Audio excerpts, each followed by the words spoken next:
How's the mic? How's the mic? There we go. Yeah, yeah.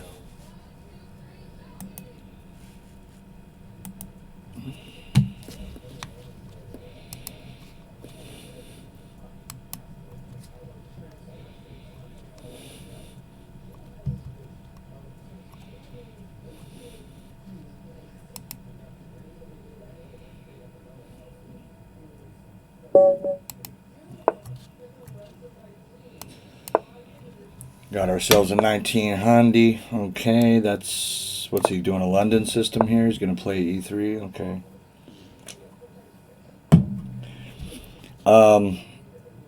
I forget how to play against London, honestly. I'm just going to try to stay alive. Let's trade that guy off. He's going to back it up. Yeah. Let's do it. I'll take. We'll play salty. Interesting. Okay. Then maybe you don't get your bishop there. That's fine. That's fine, baby. Let's do it like this.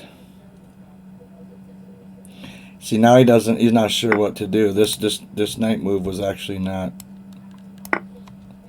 great, I don't think. And he's got to play c4 at one point. But we about to prevent that. Maybe I can come in there. Do something like this. Possibly play for e5.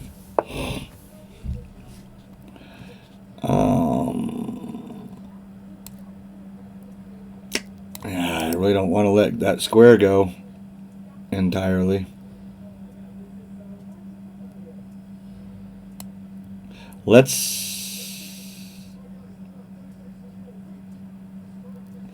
Yeah, I don't want to give him the Greek gift, man. I don't want to give him the Greek gift, yo.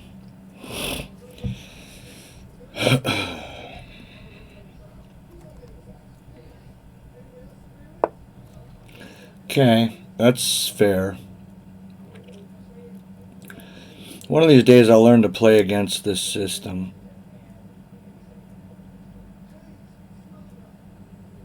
At one point I'm going to have to open this up. I don't know if he has f4 or not. Oh, he has that. Yeah. That's okay. Okay. I believe you. Let's just get as loose as we possibly can. You know,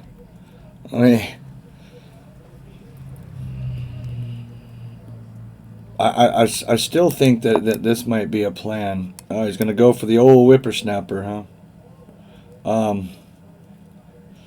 How badly do I care?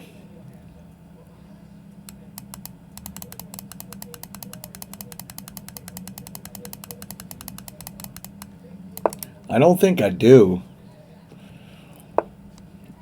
I just play this and, you know, give him all the holes he wants. What's up, DK guy? From freezing Denmark. Yeah, well, it was like 80, 85 or something here today. Ridiculous. I hate it so much. So basically in this game, because this guy knows his London really well, I'm hoping for either a blunder or to stay alive, which both are looking extremely difficult at this point. I'm going to have to give him an open file. Some of it itches, but maybe I retake with the rook. You know, keep some pressure, and then I'm going to have an open line here. I don't know, man. Taking that pawn seems pretty bad. Okay. Staying alive in these city streets, squirrel one eye. Okay, so he knows I can't take this. What's up, dizzy squirrel one eye? What about... I mean, I don't know. I don't know what to do here. Mr. Vega. Rocky Mountain. Oh, thanks for the bits, you guys.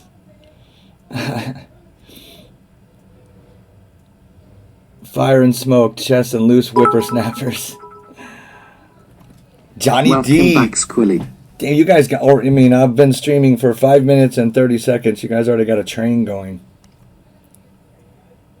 Unreal.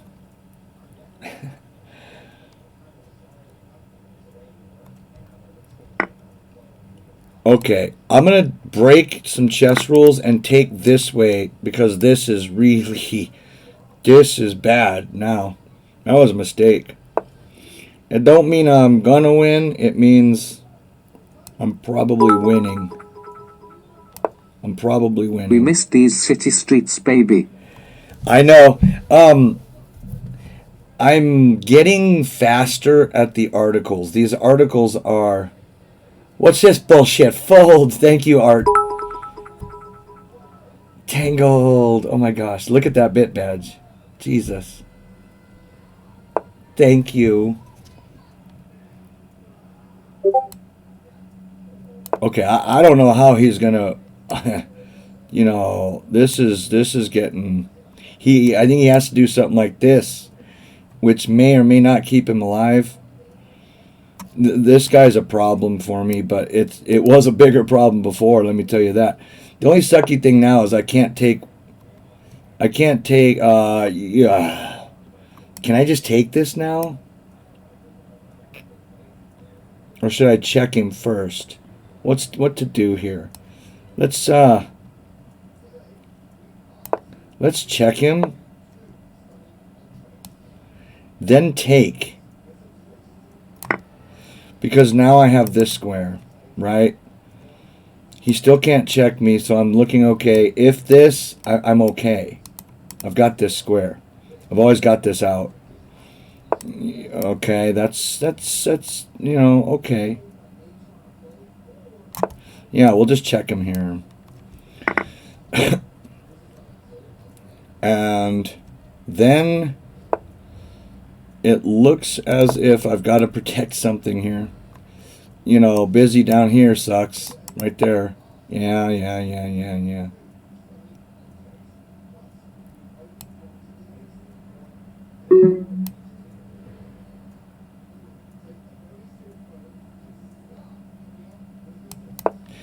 Well, you know, I guess I can take all day for the move, or I can not do that. Now he's going to drop the rook to, or lift the rook, I should say, to g3. And I don't know whether I should take or not, right? Writing and rewriting deadlines and move variations in these city streets. Artvec lemon squeezy.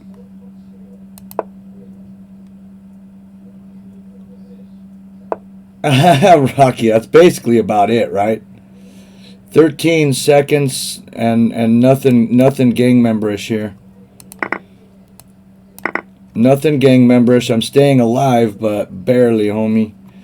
I actually probably have the advantage here, but it's going to be really, really stupid hard to realize this advantage. Stupid hard. In fact, you know, he's just getting in. He's just getting in. Oh, this stops this, doesn't it? Because I can check from up top. This is bad. But okay, so he can check me here. Okay, I have to step away.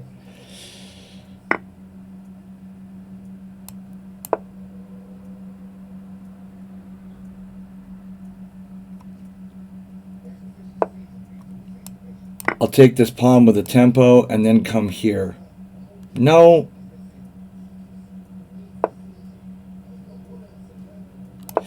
Yeah, I want to try to protect these. I know I only have 6 seconds left. If he's really stupid good, he's going to go here. Because my next move wants to be this. Okay. Now I run. Now I run. Alright. So he's going to be difficult. He's going to cause me some problems here. Maybe this. Okay. Okay.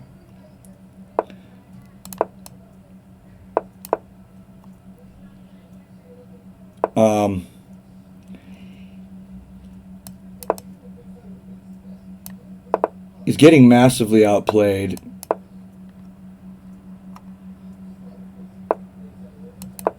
That's the wrong way to go.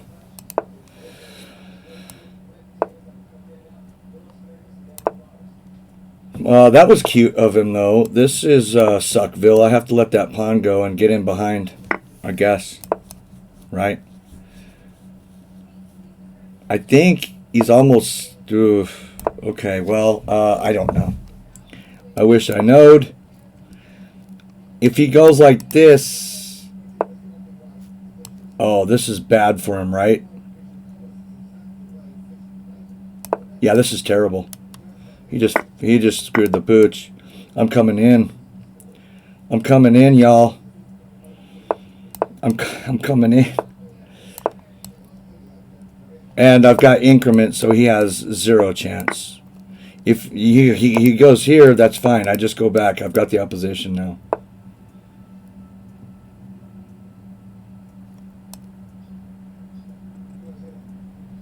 That's a good move.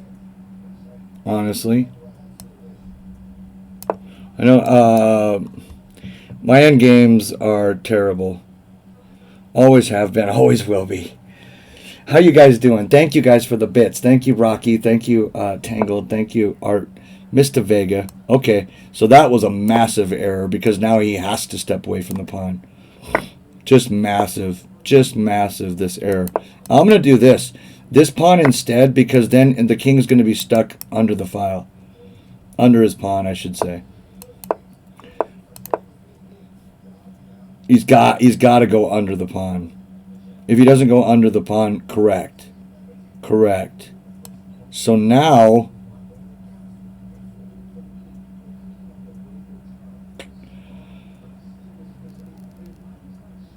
let's check him here. My technique is terrible here, guys. It's just terrible. It's just terrible. I have the win, though, no matter what, as long as he does not queen. Okay, so there's an easy win now. He's gonna bank on. I don't have the. Got him. Got him. Jalopy, give me instructions one more time. We'll see where that gets you. What's up with the tarantula? That's my baby girl. I feel I missed a lot in that game, but it's blitz. I'm not gonna worry too much about it. There was a better win somewhere over here when I had like 9 pawns to his 1, but oh well, you know. That's the price of sucking. I'll whoop on you. I know you will, baby. Thank you, Rocky. Gang membered. Yeah, man, this guy found himself on the wrong side of the tracks, didn't he? You know, he was traveling along in a car, and he was showing his girlfriend, you know, all the places he used to hang out as a kid. He's looking to get some that night, and then suddenly, boom, boom, boom, boom, boom, boom, tires went over those tracks, right? Now it's dark. It's dismal. You know, there's no hope where he is. The streets are all shiny, nothing but manholes, cabs with no passengers. You know, it's fucking scary, right? I think I see where this is going. Yeah, I'm not gonna go the full Monty. You know where it's headed. There's a hooker behind the dumpster. You know, I would have, except for I did really, really well today in an Art Vega arena. I mean, I won the thing outright above Art, above National Master Italian Machine Chris. It was, in Chris's defense, he forgot to play against me twice and just lost the games, but I'll take the first place, right? I mean, I got the win now. You can't take it from me. Not in these city streets. Art Vega got me pretty good the first game we played. I think that was in the 7-0. I don't remember. I should have kept an open C file, and I closed it up, and then I aimed a bunch of pieces at looking at sacking for the pawn, but he didn't give me time. He just came in, and I lost everything. The second game, I was looking to sack here on, I believe, E3, and I did get the sack. I sacrificed a piece for a couple pawns, but I had this nasty passer right here. It was one of my better moments. I'm really proud of that game because even though I was ahead on time because he berserked me, I think I played really well. Like, it was one of those games that personally afterwards you're like, yeah, bitch, now I did that. You know what I mean? Because let me tell you, I don't care who you are. If you're rated like normal, like the rest of us, somewhere between 1,600 and 2,000 ish somewhere, sacking a piece for a couple pawns on a 2,400 type, it takes some balls, right? I really had to feel it was correct, and it was. Well, I don't know if it was correct actually. I didn't check it with Mr. Blowfish yet, but it won. It had to win. In a slow game, Art had a bunch of time. That wouldn't have been there, but you know how it is. Well, the thing is, dudes, check it out. I've been going so much. Like, literally working 100% of the time, except for a few hours at night where I just chill and watch Twitch. Last night was Omid. Oh, God. Last night, Omid, you guys. Thank you, Art. I mean, in your defense, you also played really good.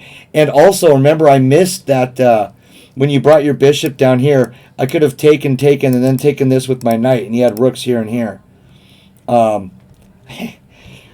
Right after I didn't take the bishop, I hear him say, oh, God, now he's got a fork. Really, D? Huh, you don't take it, huh? And I looked at the board, and I was like, oh, fuck. Yeah, it was just right there. It's like Tactics 101, and I just missed it. Why? Because I was concentrating so hard on how to queen this F-pawn that I had advanced. I didn't see that I won it anyway. I just didn't see it. But like these articles I'm writing, it isn't like, okay, here's your topic, this many words. It is the most in-depth, clumpy, slow writing I've ever done in my life. I'm slowly, I think, getting the hang of it, and the articles are coming quicker. AutoZone was really good this last week, and I only had like 3 days, right? So it was good. I had time to write. Next week I have 5 days, but short hours.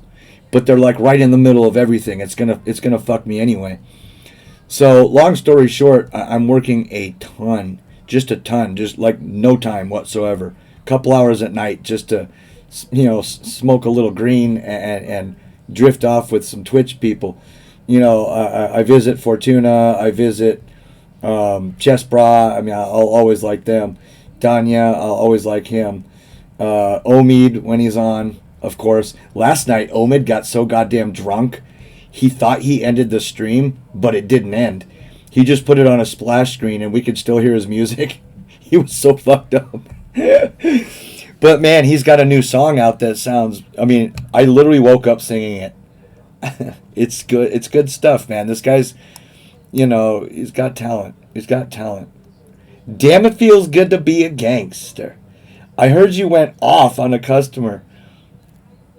How'd you hear that, Purple? Did I put that in the channel?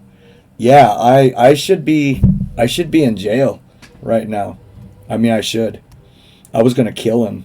I wasn't gonna hurt him. I was gonna kill him. Just the stress, no time, and not knowing what I'm doing at any moment, and this guy comes in weird, really weird, and I went around to the managers and I said, watch this guy. I have a bad feeling about this one. He walks, I don't know if I should tell the story or not, but he walks, okay, he's older than I am by probably 10 years, maybe in his 50s somewhere, but a big guy, maybe 6'5", 6'6", not, but just a bigger guy, right? Like Art Vega, tall, but not, big. He was just regular build, but he was really fucking tall. He walks in AutoZone with a hoodie on. Mind you, it's not cold. A ball cap and the hoodie on so far, it's over the bill of the cap, and he walks directly up to one of my guys with both of his arms tucked in his hoodie like this and says, "I want to see a pocket knife." I turned to Tommy, another manager, and I said, "Watch this guy. He's going to pull something." And I went around warning the entire store, and I kept my eye on him. And then my guy said, "Yeah, I mean, I'm not making this up. I mean, I lost my shit. I've only lost my shit like this once in my entire life before. And it was also at AutoZone." But it was before, you know what I mean? You know, it was probably 6 years ago now. But anyway, so I told Tommy, I go, "This guy's acting weird. This guy's acting weird." And then my guy, Andy, says, "So you'd like to see a pocket knife, huh?" "Yeah, you going to show him to me?" And he's literally doing this. He's got his, and he's walking back and forth, turned a full circle. He looked nervous. So I'm starting to watch the door, see if he's got cronies coming, because it seems like he was the distraction and there's something coming. And I thought he was going to pull a gun. I thought the store was going to get robbed. So I'm watching real close, and I've got my hand on my pocket knife, right?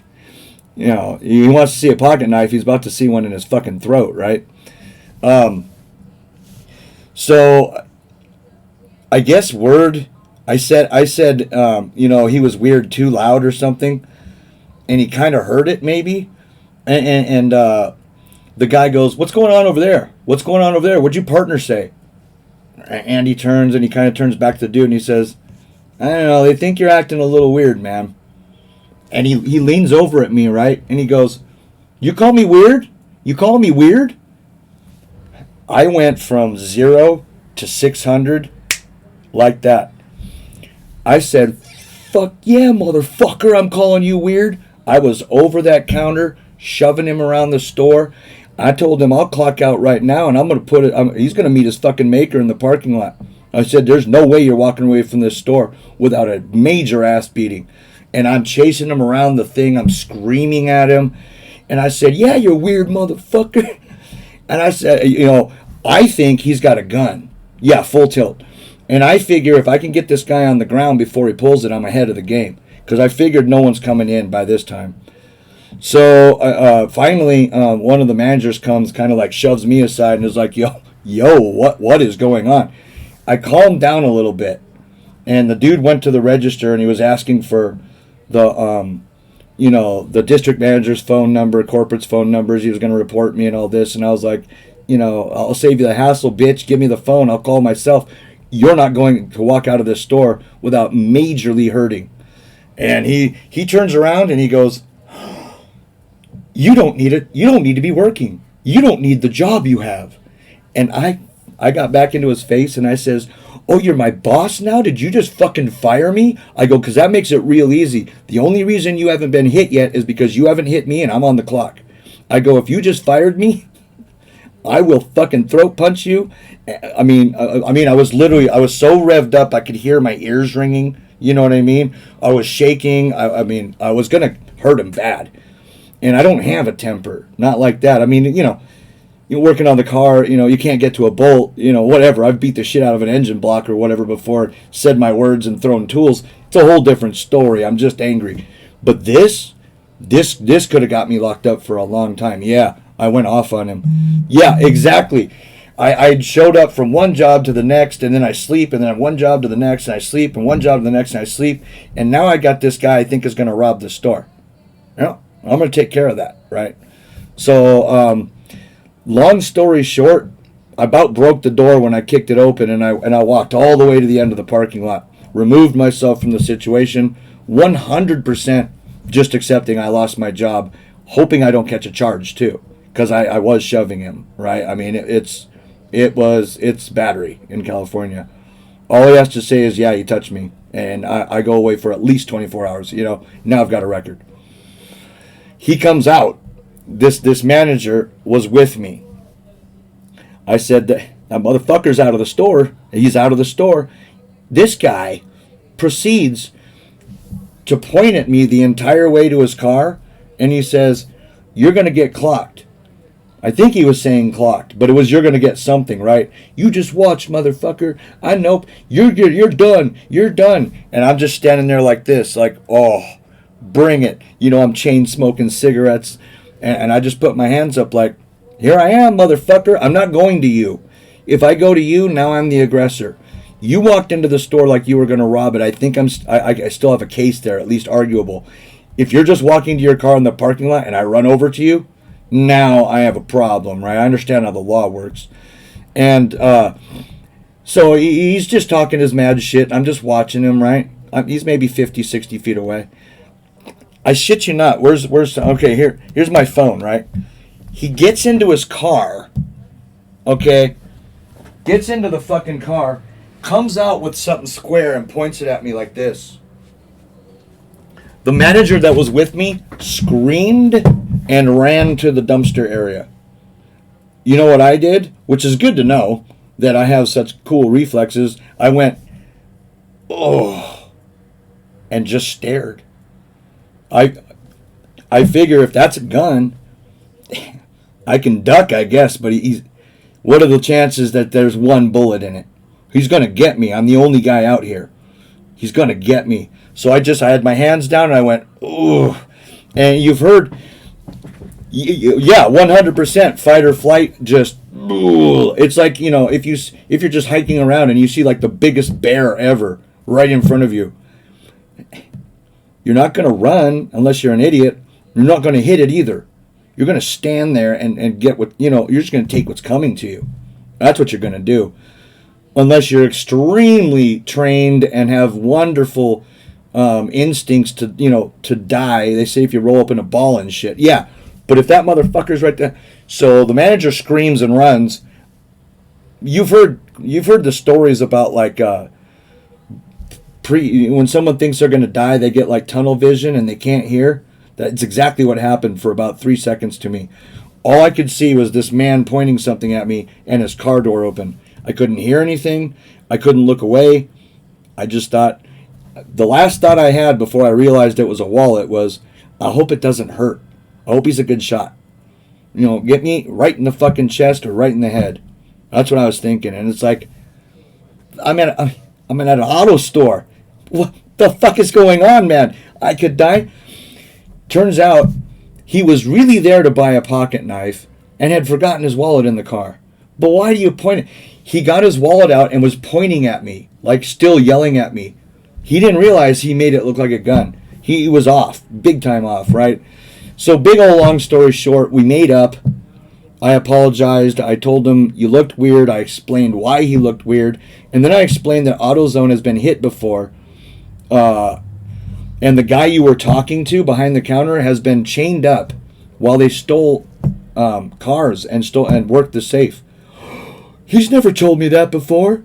I go, what do you mean he's never told you that before? Turns out they're fucking friends, like from childhood. So he walked directly up to my guy and said, I'm interested in a pocket knife. That's why he did that. But, bro, so then he took his hat off and he undid his hoodie and he goes, there, is that better? And I go, yeah, you just look like a cool dude now. I said, bro, you walked in with a hoodie, both hands tucked into it, and asked to see a weapon, and then turned circles. I said, you revved me up. You revved me up. So long story short, again, we're like legit friends now. Now he likes me. Fuck, that was scary. Scariest moment of my life. Top 3 anyway. What's happening, Sacco? The funny thing that came from it, my nickname at work is now Pocket Knife. That's just what they call me now. No one says my name. They shorten it to Pocket when they, hey, Pocket, what's up?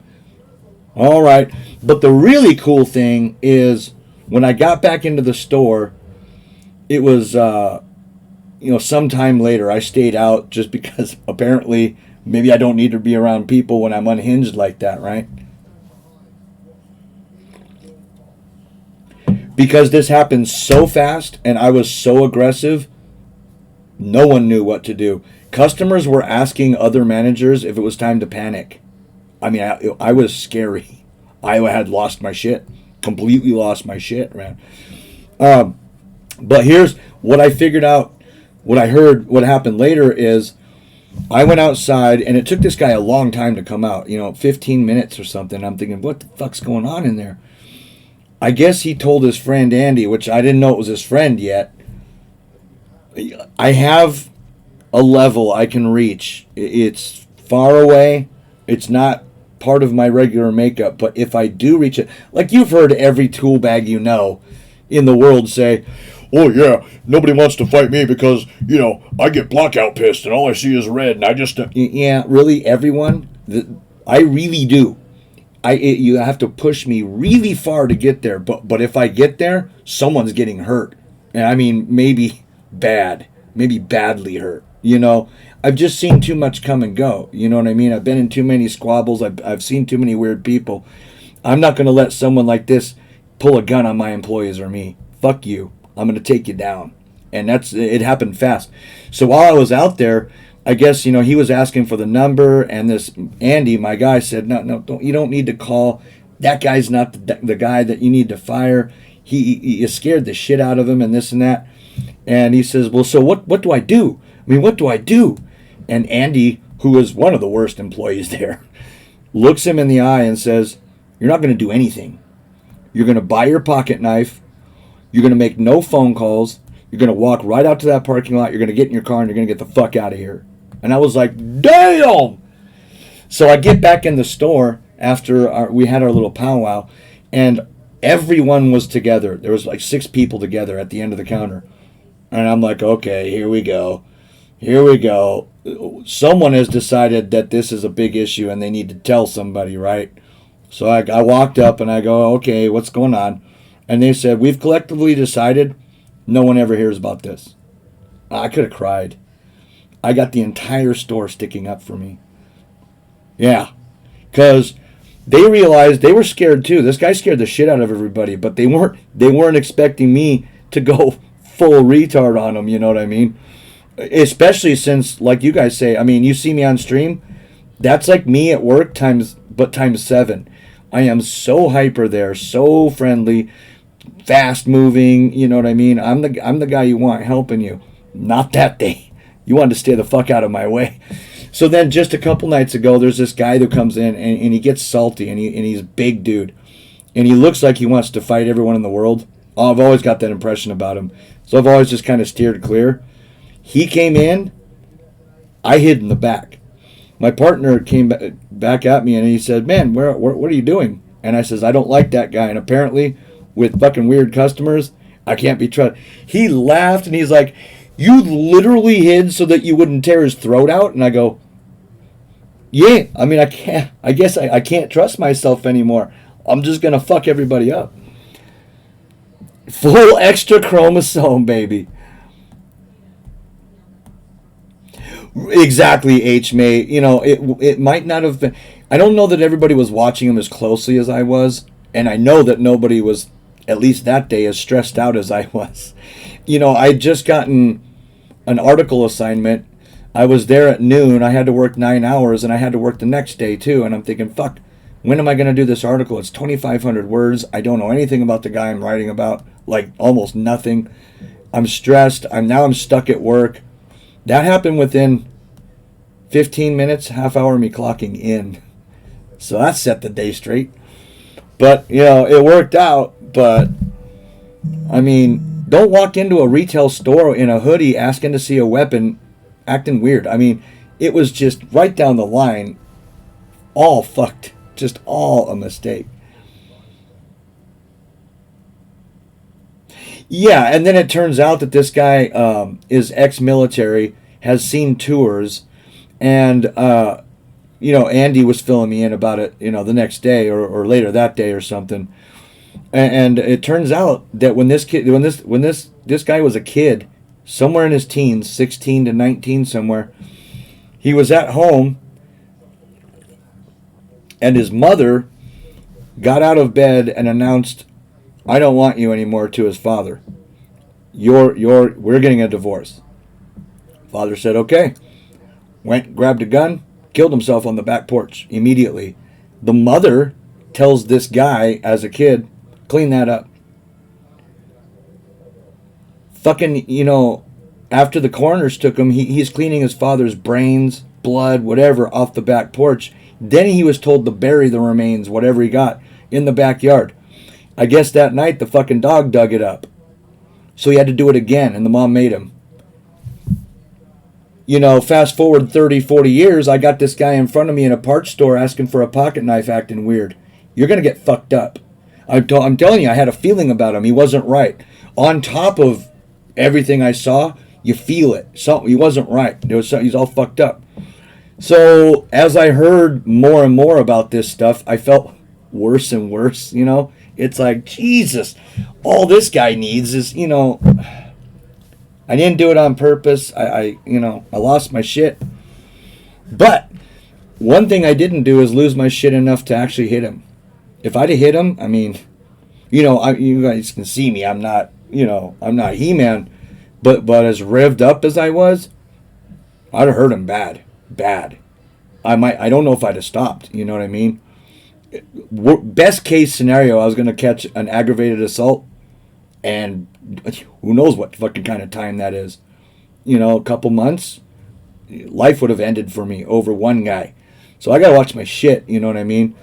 But the stress has been going down, down, down slowly. This all was to tell you guys that last night I was so tired. So freaking tired. Smoked a little herb and was watching Omid. I got to bed around 1:30, 2 o'clock, something like that. Woke up at 5. I couldn't go back to sleep.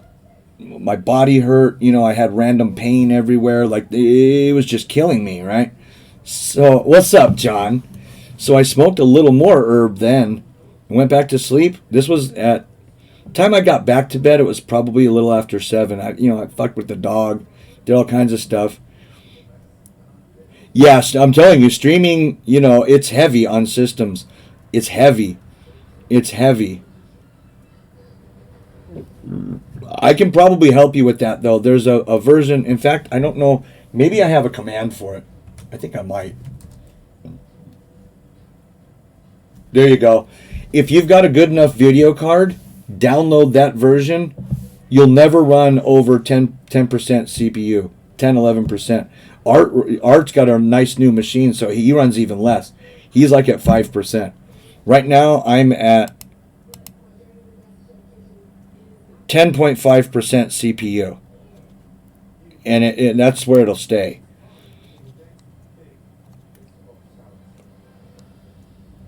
I mean, it took me a while to figure out that some versions let you and some don't. This one does. And then what I've done is I've just turned automatic updates off. So I'm just going to run this and hope it doesn't eventually become unstable. Because even though this is a really nice machine, it's not a gamer machine, It's an HP with upgraded memory. But that OBS just fucking kills it. I was getting blue screens and stuff. The stream lag was like 23 seconds. All because it's just using all my resources, right? Yeah, right, Purple? I mean, as if the story couldn't get any more bizarre, I learned shit like that. And I'm going, oh, fuck, really? Like, of course that happened to this poor guy, So I felt really bad for him afterwards. I know, me too. That stayed with me all day. And now, Andy's one of his only friends, I guess, because he's so weird. No one will fucking hang out with him type deal. And it's like, okay, I'm glad it didn't escalate past where it was. But I'm also glad he got a fat wake-up call. You know what he told me when we were, making up? He told me, because, his lips quivering and he's shaking. I didn't realize it at the time, but I scared the fuck out of this guy. I mean, his asshole could have made it, put a coal in there, you come out with a diamond. He was fucking scared, which is really strange because he outgoes me by like 3 times. I mean, this guy was huge. It was definitely David versus Goliath. I'm kind of a small guy. This dude was big. Just a mountain, just fucking there. He tells me, in your defense, I get that wherever I go. People think, I'm weird and I'm going to steal stuff. And I'm like, well, change your... It's just your wardrobe, man. Just stop wearing that gangster shit. You look like a fucking tweaker thug, dude. No, okay, I know. It's just always been my style, you know. I don't like to be noticed a lot, so I kind of. And then I realized after Andy told me he does that so that people don't look at him. He just wants to blend in. But then he does shit like walk up to a counter in a busy store and ask to see a fucking pocket knife, and then turn circles, looking all around, looking down, pacing back and forth. I literally told my coworker Tommy, I said, he's going to pull a gun. This guy's strapped, dude. Something's wrong here, badly wrong. What's going on, LJ? Yeah, just zero common sense. But when you hear his history, that's gonna follow you for a while, you know. What he wears has the exact opposite effect. What he needs to do is wear like polo shirts, comb his hair, and like fucking golf shorts. No one looks at that guy. That guy actually can rob a store and get to the parking lot before anybody figures out it's him doing it. You know what I mean? He needs to dress like a fucking nerd. It was just bizarre. The only word for that entire day was bizarre. It's just bizarre. That fits the whole day. Right on, LJ. Do I live in Canada? No, I'm in Southern California near Los Angeles. You know, the worst place to be if you want to hit a stranger. They'll fucking fry you so hard here for that. But anyway, it's been an interesting... So, I go back to bed somewhere around 7:30 this morning. And I didn't wake up until 12:40. I don't know when. Temecula is like an hour from me. I'm very familiar with the Temecula area, though. I used to go every year for a few days. They had a big rod run, big, huge, like 2,600 car show, and I'd camp in the surrounding forest area, and just keep going back to the show because I couldn't afford a fucking hotel. So I would just bring 3 days worth of eats and shit, a couple beers, just chill in the sticks, you know. Yeah, Temecula is a fucking armpit. They have like 5 good shops, and the rest should be bombed. You know what I mean? 2201. Dude. Oh, yes, that's right. You announced that in the streets, dude. Or, I think in the streets. Somewhere. I don't know. I was half asleep when I responded. I never know what's going on anymore. But yeah, the last time I literally slept until 12:40, I was probably up until 8 drinking. Like 8 in the morning. I don't know what happened to me, but today I woke up like, oh yeah, bitch. I finally can think, you know, I feel physically good. I just haven't been sleeping, you know. Temecula, yeah. I've got a buddy that lives down in, it's not Temecula, it's in that area, though. The name escapes me, but the whole area is just a dump. Moreno Valley is 20 minutes from me. Hemet is about an hour from me. Murrieta is about an hour from me. Yeah, Murrieta. That's exactly where he lives, though. Yeah. He lives in Murrieta. Right. Yeah, that's where he lives. And every time I visit him, I think, okay, there's no way this is as long a drive as you know, I remember. And every time I visit him, it seems like I never fucking get there. It's just on and on. I mean, it's one of these weird things where you go from like city, just normal shit, to the most desolate 2-lane fucking highways in California. Nothing but agriculture and fucking bad smells. And then suddenly, right in the middle of that, idiot people have decided to put like really nice neighborhoods. What the fuck is wrong with you? You know what I mean? But that's California, man. That's all of California. I don't care where you go. Northern California, a little bit different, but same flavor. There's a lot of agriculture, you know. But anyway, I felt awake and boom, boom, boom. I got my morning stuff done, and by like 2:30 or 3:30, I remember, Jesus, fuck, it's Friday. Art's probably on. Hadn't even checked Twitch, right? So I look. Oh yeah, he's been streaming for 3 hours. You know what a good fan I am. Yeah, fuck, I didn't even know it was Friday. I had to look at my calendar, and because I X the days out. I'm like, oh, well, shit.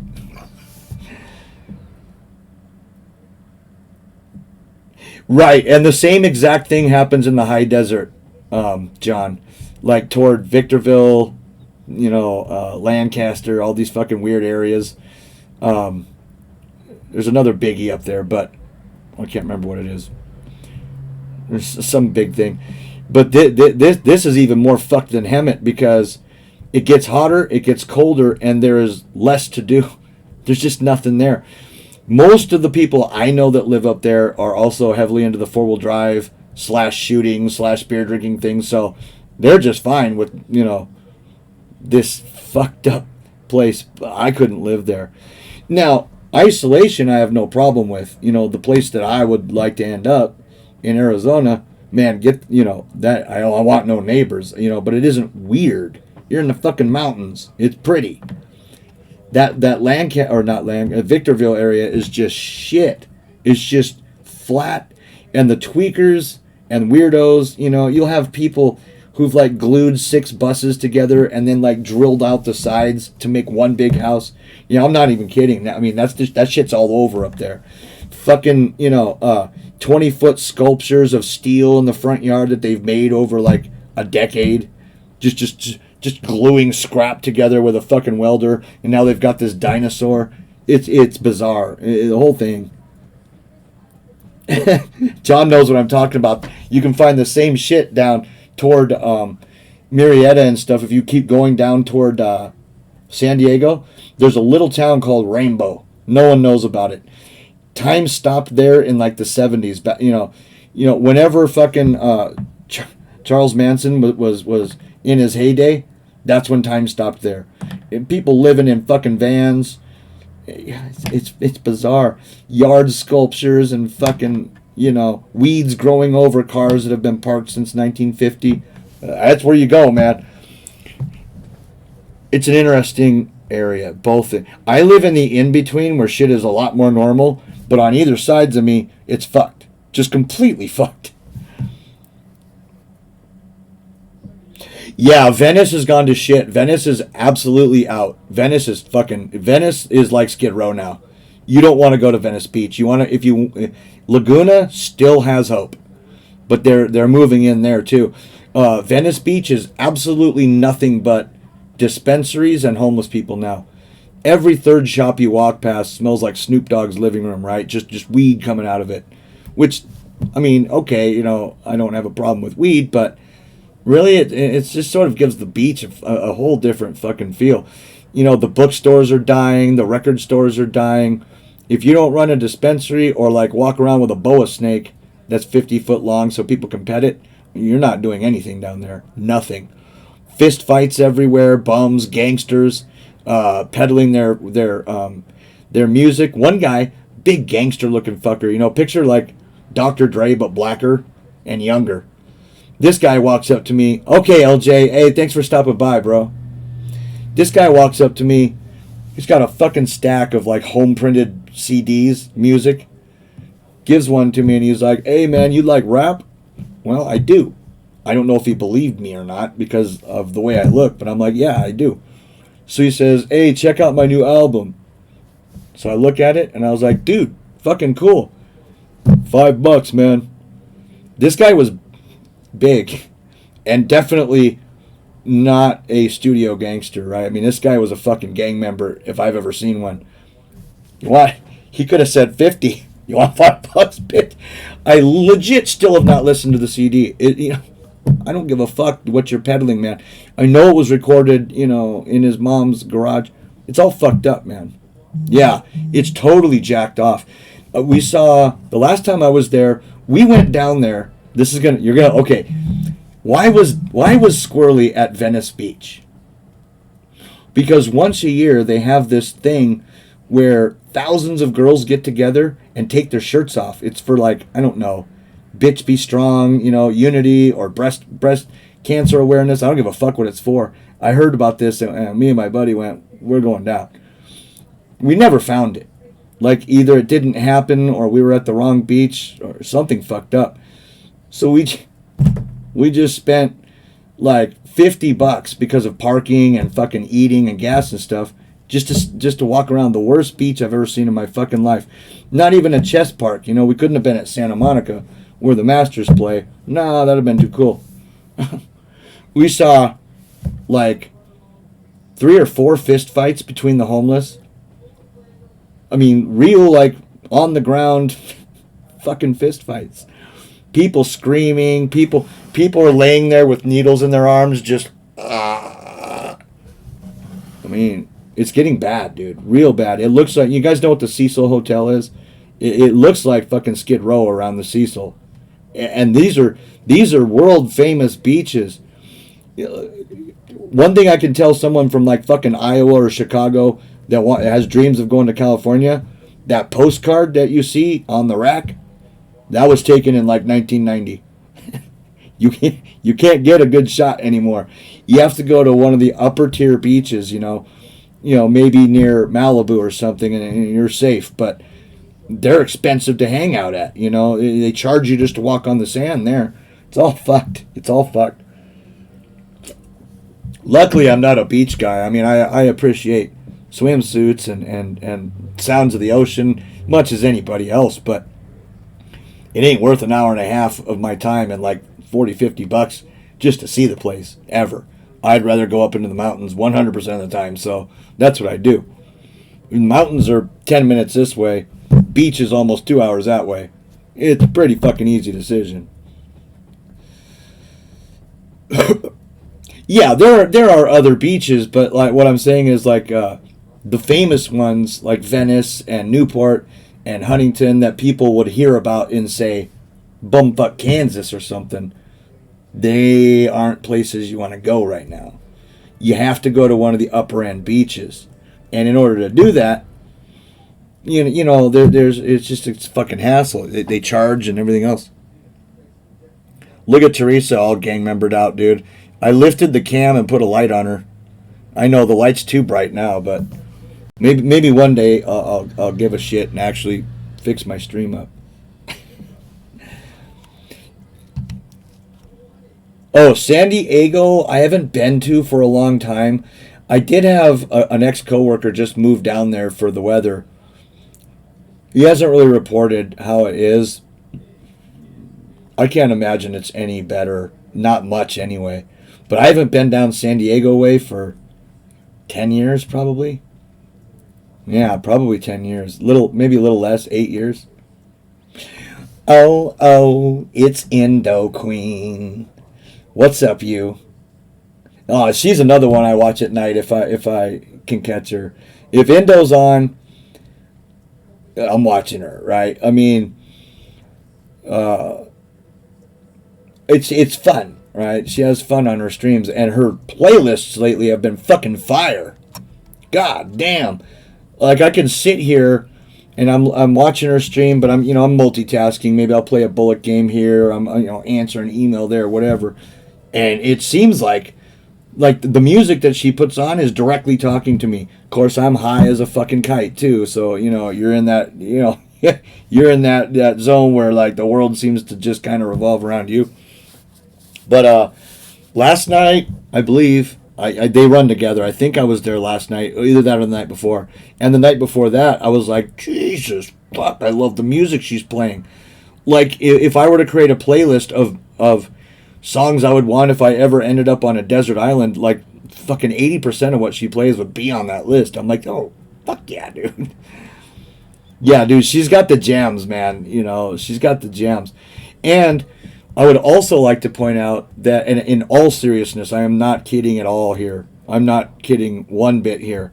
She is one of the only streamers I have ever seen in any category, but especially chess, who sings along to the music and is just as good as the fucking music. She really, really has a good ear and a good voice, right? At least she can keep a tune, right?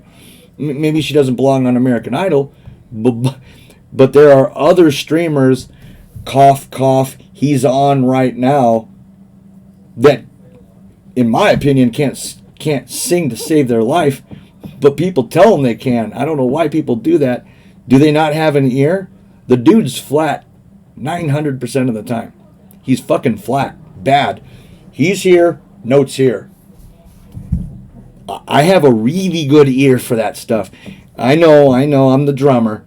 But trust me, I'm the guy who points out when the guitarist has a fucking off string. I'm like, nope, can't play. You got to fix whatever's going on there. And then the other guitar player would be like, yeah, I heard it too, but I didn't want to stop the song. And I'm like, no, every time he hits that fucking, I can't. I mean, if you're gonna make music, fucking tune it up. But yeah, no, Endo, I'm listening to her sing, and I'm like, yeah, damn. I mean, the note is right there, matching key for key. There are a few other people I watch who try to sing. No, I can't think of any of them that can hit a note. None of them. Mark has an excuse. Sometimes Mark will sing along, but you can just take a look at that dude. He's not a singer. Whatever. That's fine. But some of these people really try a little bit, and it makes me so fucking uncomfortable. It makes me so uncomfortable. I'm like doing one of these, stop it.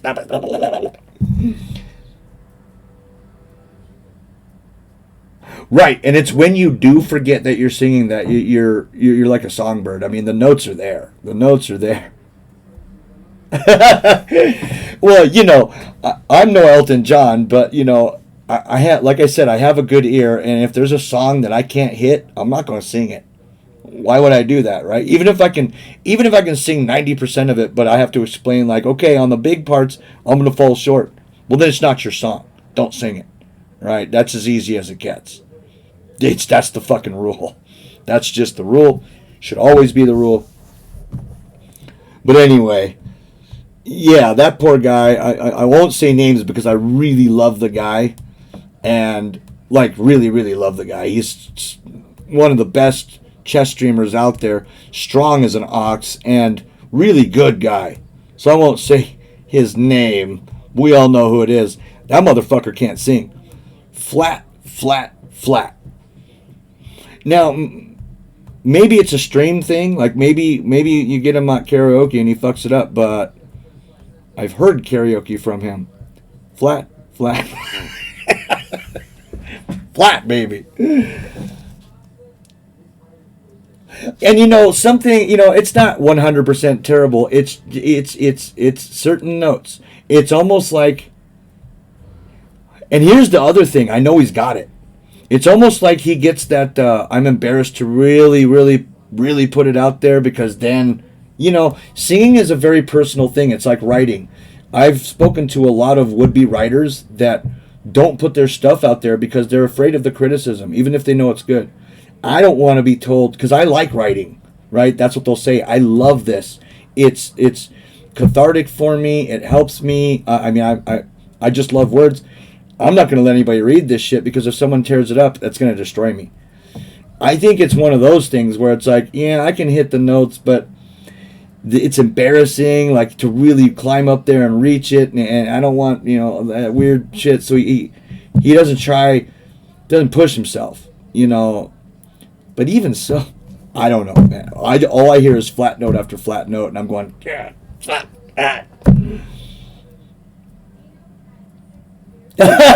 What's up, Jigs?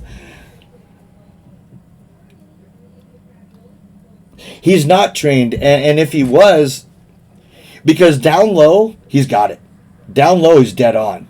So when he tries to climb, he doesn't reach it. But I know it's there. He's got one of them voices that goes high. He just doesn't reach the note. What's weird to me is how he can do it at the same time the singer's doing it and not hear that it's different. That's some people don't have an ear, I guess, but I have the ear, not the skills. He's got the skills, no fucking ear. It's like we should combine, and then we might be like, America's Got Talent fucking, stuff. Good, Jigs. It's good to see you, buddy. Oh, really? You've taken classes? I've always been interested in that, because I know I'm okay, right? There are certain songs that I can fuck it up at karaoke and people are buying me drinks. But it's like I have my day. It's like everything else in my life. Every fucking thing. I'm not consistent. What I can do on Tuesday, there is no goddamn guarantee I can do that on Wednesday. I don't know why. It's just Sure, Mr. Western. If I can figure fucking life out. But yeah, I've always wanted to take singing lessons and piano lessons. I'm gonna open up with Knight F6. I don't care what he plays. I've been having really good luck with my Alyoshin today.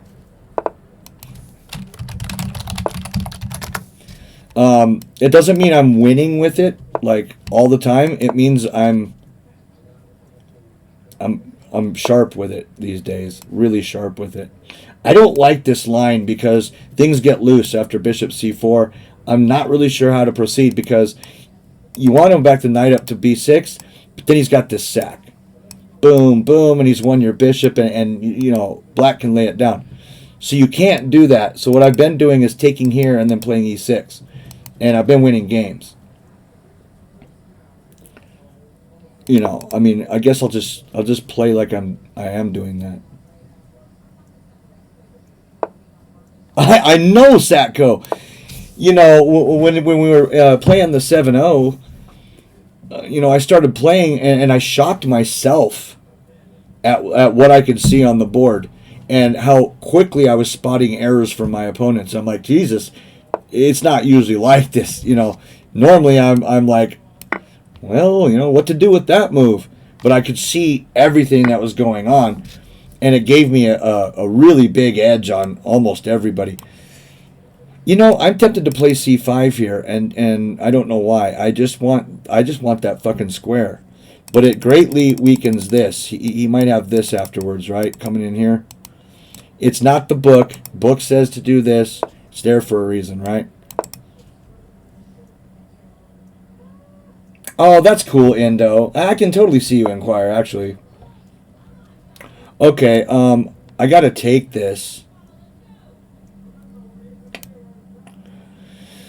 I don't actually have to take that, do I?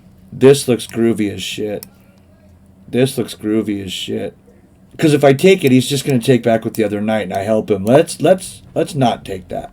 I've got this covered. Ooh, ooh, oh.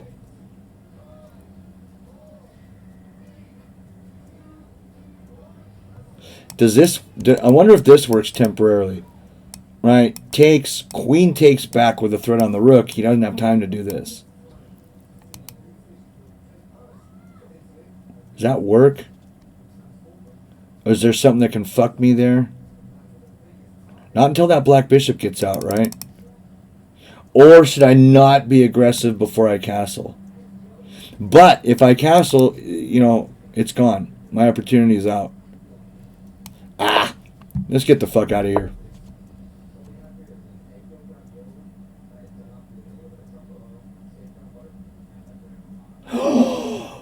Indo, is it really? How cool is that?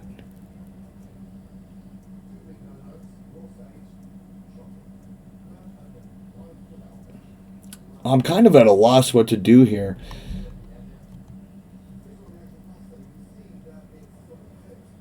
Oh, this pawn would have been hanging too, huh? Yeah, maybe I chickened out on something I should have played. Maybe I did. Let's just get this while I can. And then maybe moves like Night Before is coming. Right? I'll land here or here. Today I'm like really good at deciding what good pieces are for my opponents. Where I'm supposed to trade, what squares I'm supposed to play for. Tomorrow at 10 in the morning, I will have no clue again. You know, fucking welcome to my life, man. You know, the goal is just simply to make my baseline higher. Because my chess is gonna be all over the fucking place. Especially depending on, you know, how tired you are, if you're feeling good, how many hours you've worked that day, whatever. There's so many variables. But I want my baseline to always rise just a little bit. I mean, on an off day, it's not going to count. But when you're just kind of playing okay, I want that to be at least 1750, you know. At least don't let me play weaker than that. Okay, so, you know, I said what my plan was. So, you know, there goes that. That being said,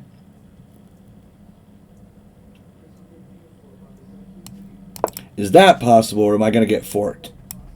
I'm seriously looking just to play this. Yeah, okay. I may or may not just don't look right, but we'll see. I'm trying to undermine the dark squares in the center, which he has a fucking stranglehold on right now. Every dark square is his. I want to make one of them, at least one of them, mine. Past that, I have no goals here, just none. This square, all this being mine, is making me smile.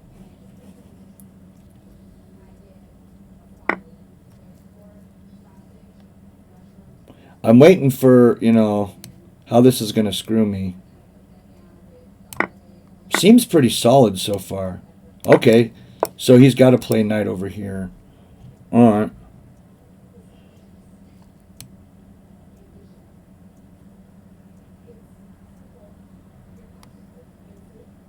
Where's the best place to be? And why didn't I consider trading queens? I just haven't considered it. Why? Because I can place more pressure on things. my general rule is I won't trade a piece off, especially a powerful piece, unless all the pressure I can put on the position is off with that piece. Now I'll trade it, because why fucking keep it, right? Why keep it? Okay. That doesn't really, I've got massive pressure here. Massive pressure. He gets salty, does this, I'm coming down here. As it is, this knight's doing me nothing but keeping the queen out of that square. Time to get thready. Time to get thready.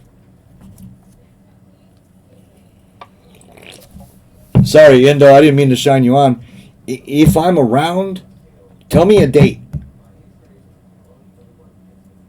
Okay, Rocky. Yeah, I'm glad you caught the story part of the stream, right? Okay. This isn't my favorite place in life to be. I will admit it, but I'm still exerting some pressure. Look, this is good for me. Look, nothing. A little bit. All right. My pieces are better. That's all I care about. That is all I care about. My pieces are better.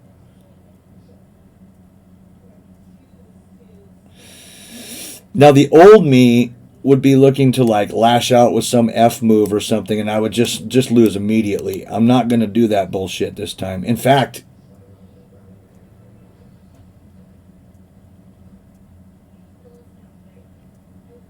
I don't know. He's got this move. I don't know why I don't just take the pawn myself. I'm going to take the pawn. That allowed him to lift the rook, right? He couldn't before. Okay.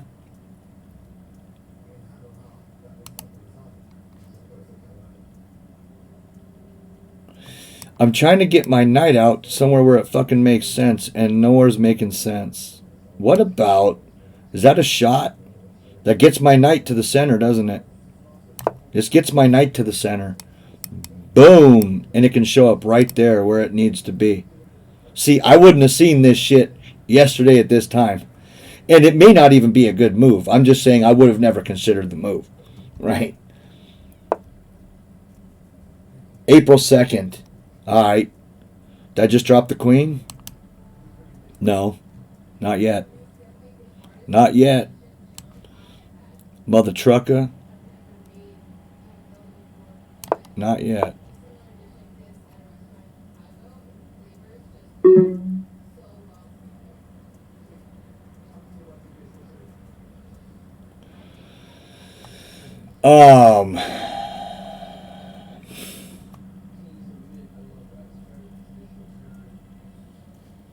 The pressure's there. My moves aren't. Okay, so now I have to go this way and start pressuring this guy. I got to get free somehow. This is starting to suck. Is this an increment game? Yeah, 5-2. I might even consider sacking a pawn for some activity, or sacking a brook. I don't know. I'm slow, but I've got a good idea. Yeah, I kind of figured that was coming. This is probably not going so well for me. Now this Nizzy can kind of move wherever it wants with the discovery. I'm going to be forced to go here and keep this pressure.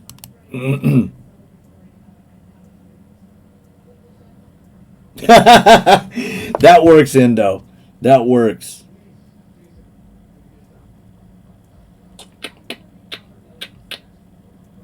That's a decent threat, right? That's a decent fucking threat. Well, I mean, I just sat here and lost the queen mostly because of time. There's no defense to any of this, right?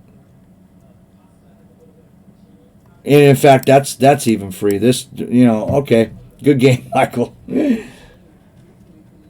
Prank calls with Indo. Well, actually, I guess I can take it back because then the queen's on pre, right?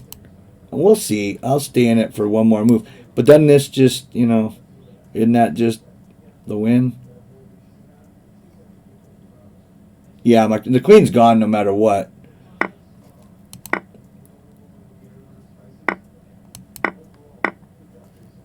Wow. Oh, you never fucking know. I actually came up from that.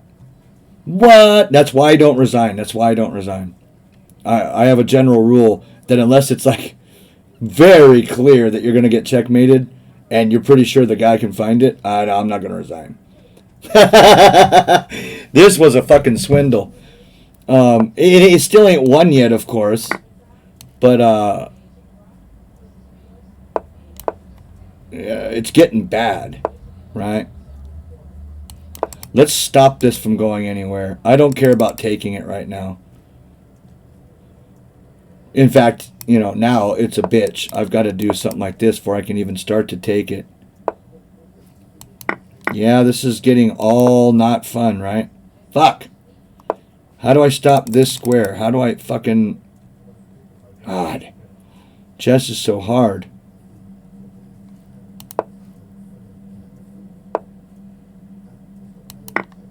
I mean, what's a guy going to do, right? This is because he's going to double up on the bill, right? I got to do something here. Well, okay. With this pawn out of the way, my chances increase. My chances increase significantly with this pawn out of the way. Wow.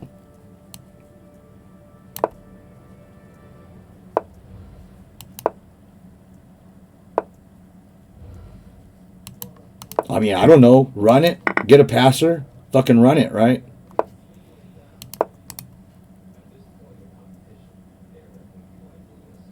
Maybe this, trapping the busy? I don't know. This is quite a game. I mean, he's being smart, though. Both Brooks are on black, right? I don't know how he stops that. Okay.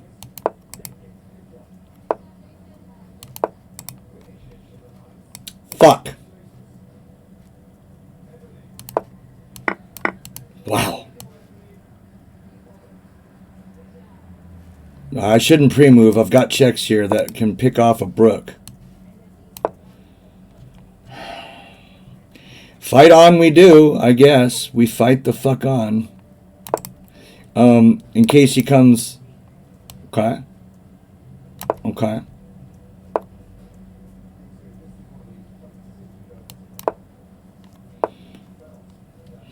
I keep looking for it, y'all. This guy's gonna... Whoa! Oh, it was a timeout. I thought I checkmated him. When you make a move and it goes ding, you think you fucking checkmated somebody. Yeah, the move never registered. He's forced here. Or here, I guess, right? Yeah, it was, Michael. Yeah. Good player, man. That guy's really strong. Well, compared to me, right? But really good player. This one might be worthy of let's look at it. Let's at least see what the hell's going on at the end. Fucking snake eyes. Dead draw.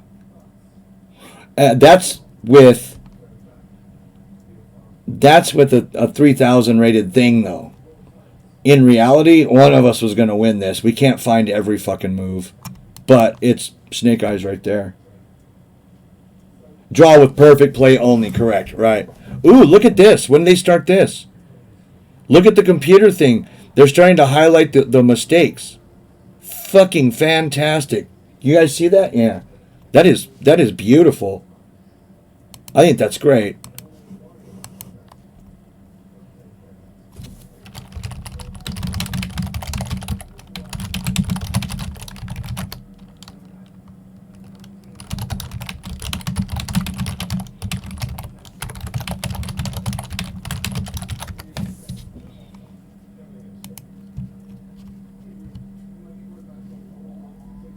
Yeah, nothing about this was an easy game. I'm kind of with I'd lose that with the rook. Yeah, it's so funny because the rook there wasn't nearly as intimidating or powerful as my two pieces, but if you don't move 100% correctly, you're going sideways, right? I think practically black could have pulled that out with given ample time. I think I could have pulled that out. Probably before I got my queen trapped, I think I was winning. But I'm with Art Vega anymore. I'm so fucking sick of engines. I mean, I really am. I mean, I'm sick of engines. Scrolling through moves and glancing at the the evaluation to see where you made errors. Okay, it works, right? For a blitz game, whatever, you just want to quickly, okay, that's where I went wrong, and then leave. If you really want to analyze a game, leave the engine off. Leave the engine off. You're going to learn so much more about your play, about the positions, or in a position like say you were really fucking confused here. You just did not know what to do. Okay, slide the thing. Computer says bishop e7. Huh, why? Why not here? Why not there? Okay, have the engine on for those questions. Maybe. Then turn it off again. It actually liked my move almost as much as the top move. Basically, you're supposed to take with the Nizzy there because I can't develop my knight then. I mean, I can, but it's right. So after the trades, if I do develop my knight where I want to, you're gonna look fucked up. Oh, boom, he's already targeting it. Right, he can hit me here, very annoying. He can hit me here, very annoying. He's got very good lines and a strong center. These two buck teeth are a bitch. Can't do anything with them. And my best bet here is to get my bishop outside before he decides c5's fun. You know what I'm saying? Look at the moves. Look at the position. Try your best to figure out what's the best move or what's the best plan before you turn the engine on. You know what I'm saying? Before you do. This allowed me my knight. Now I've got a dream setup for an Aoyukin player. This is what the fuck you want. The minute you play knight f6 after e4, this is what you want. This is a strong setup. Look, I've actually got the lead a little bit. This wasn't. It's logical and practical, but I don't think it was best. This really hemmed in the bishop. You're waiting for me to take here, and if I'm salty and don't, now what? You know what I mean? Now you've got to move all kinds of things around. Maybe it's okay. I'm just saying from what I see, I think this knight should have gone to the natural square. It can come down here. It can pressure the center. It stops anything from ever coming here. Should that open up? I don't know. Just observations that I'm seeing. I happen to know the Aoyukin very, very well, so I know that, this is the best move. Why? It stops all kinds of shit on the queen side. If the bishop goes to d3, it stops the Greek gift because I can take the Nizzy. It stops all kinds of stuff. Now, classically, in an Aoyojin, I'm going to take this knight without even thinking. But that's because the other knight's usually here. And I will be developing his bishop for him. I know damn well he wants to take with that knight and start opening the game up. That's why I didn't take right here. Also, as I said while I was playing, that's just good. This diagonal is fucked for a long time for him. He can't challenge it. Why? He can't play bishop d3. I'm on that sucker all kinds of time. I mean, the entire center is mine. I own it. Point to me a center square I don't own, and I'll call you a liar. I own that one. We kind of share this one, but I have more on it. Right? That one, okay, that one's his for right now. Then it's mine. I just have the whole center. And this is the point of hypermodern play. See, I don't have one pawn in the center. I'm controlling it with pieces. That's what you're supposed to do. What's up, Artemas? Yeah. This I didn't agree with. It looks all kinds of wrong. Now I'm going to turn the engine on because I don't know how bad this is. It wasn't bad at all. But if he trades, is it bad? Yeah, if he trades, suddenly it's all me. But I couldn't see any deeper past this. I don't know what's going to go on. I saw this coming, and then I just castle out of it. But now look, all my defenses on this side are gone. All my defenses. I've got a black bishop. If that queen ends up right here, I'm going to quickly realize that I wish I had not taken this rook. So I'm glad I didn't go into that. Oops. Yeah, this is just good. I don't care who says what. This is a spot in the game where I couldn't figure out what to do. Now that it shows me, yeah, okay, a5. Just start owning the flanks too. Why not, right? Yeah, Reddy is known as the pioneer of it. Reddy, Nimzowitsch, a couple other guys. Aoyojin, strangely enough, even though he did mess around with the Alekhine defense now and again, it shouldn't have been named after him. He has like 3 games with it, and he wasn't good in any of them. I mean, he won one major game with the defense. But the fact is, Alekhine is on record saying he called hypermodernism a bluff. He said, bullshit. I'm going to keep putting my fucking pawns in the center. I mean, it's his opinion versus another powerful player's, but he didn't buy into it. He didn't like it.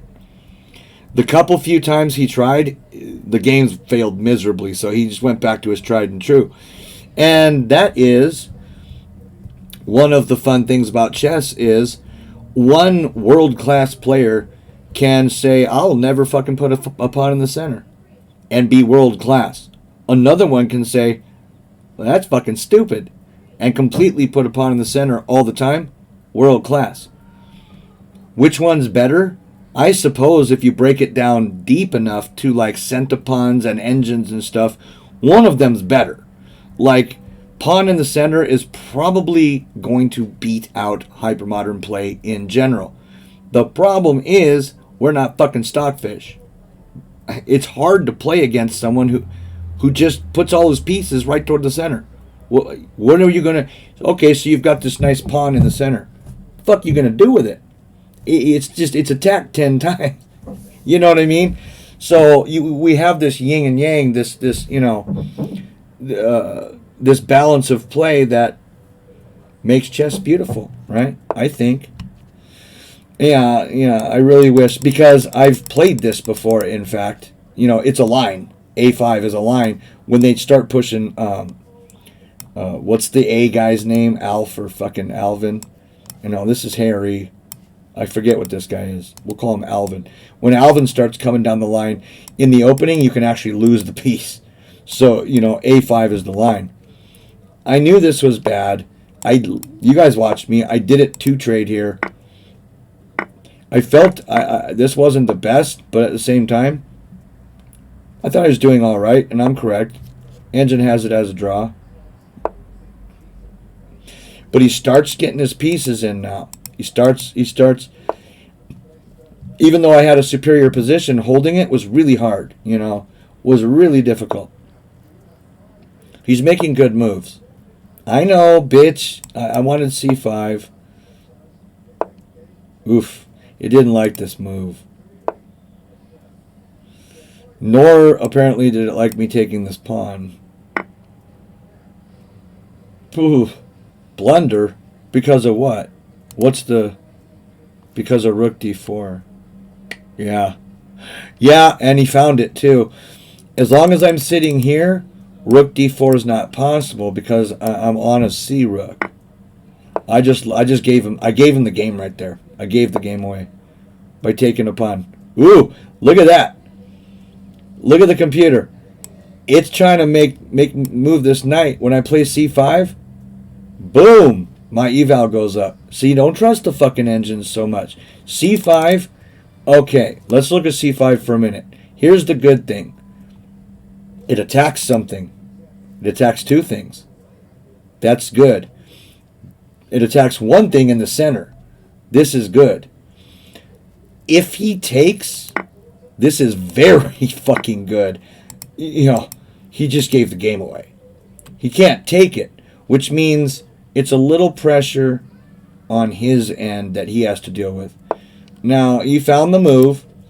This little pawn cost me the game is what actually happened. I thought about doing this, but thought, God damn it, if that knight has some stupid discovery somewhere, it's going to hurt. So I didn't do it. And I just thought, well, I don't know what else to do, so let's, protect this center thing that he's now on twice. Yeah. It still wants me to go here, right? Oh, interesting. Look, look what the fucking move is. I didn't find that move.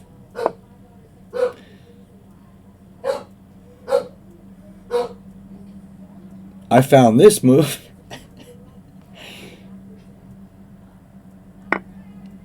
And look at what we have. Suddenly we have a trade. And I win a piece. And he gives me the center back. This is looking very good for black at this time, but I have 7 seconds. Can you see that down there? Yeah, I have 7 seconds at this point. The whole reason that I like slow chess is it takes me a little longer to get there, but when I get there, I get there, right? I start getting low on time, fuck it, burn the world. Burn the world. I can't do it. Now I felt I was at least equal, if not outright winning. It wants me to block this file rightly, and I went for the chump check, or the chump threat. Yeah, exactly. With the Nizzy there, he can't get to d7. Yeah, well, I didn't want to be forked. I had 8 seconds.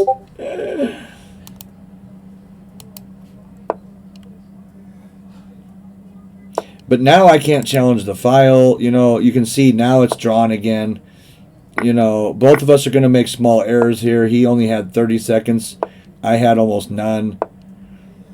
Yeah, I couldn't figure out how to stop this. It's over, right? I mean, I suppose that works, now that I think about it.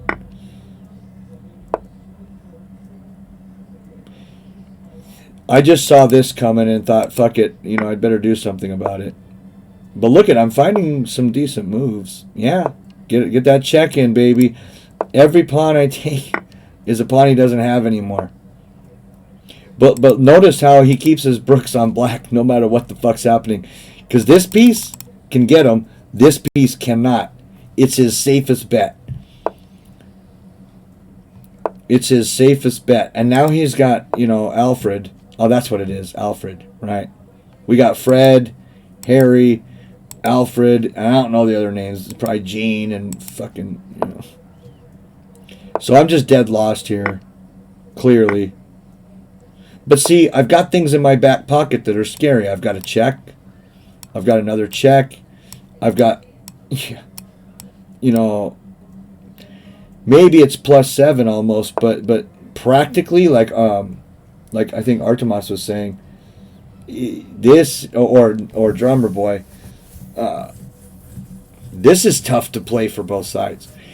Now, I haven't bloomed yet. You know, my breasts haven't come fully in, but when I get down here and these start rolling, if I can get my hands on this pawn, even if I have to sack for it, there's a problem. You know, there's a problem. But as it turns out, I never really did get my hands on it. Yeah, I was expecting him to take this because it allows me here. But then I saw I lost the piece. Luckily, he didn't see this. I queen, he queens, everybody fucking queens.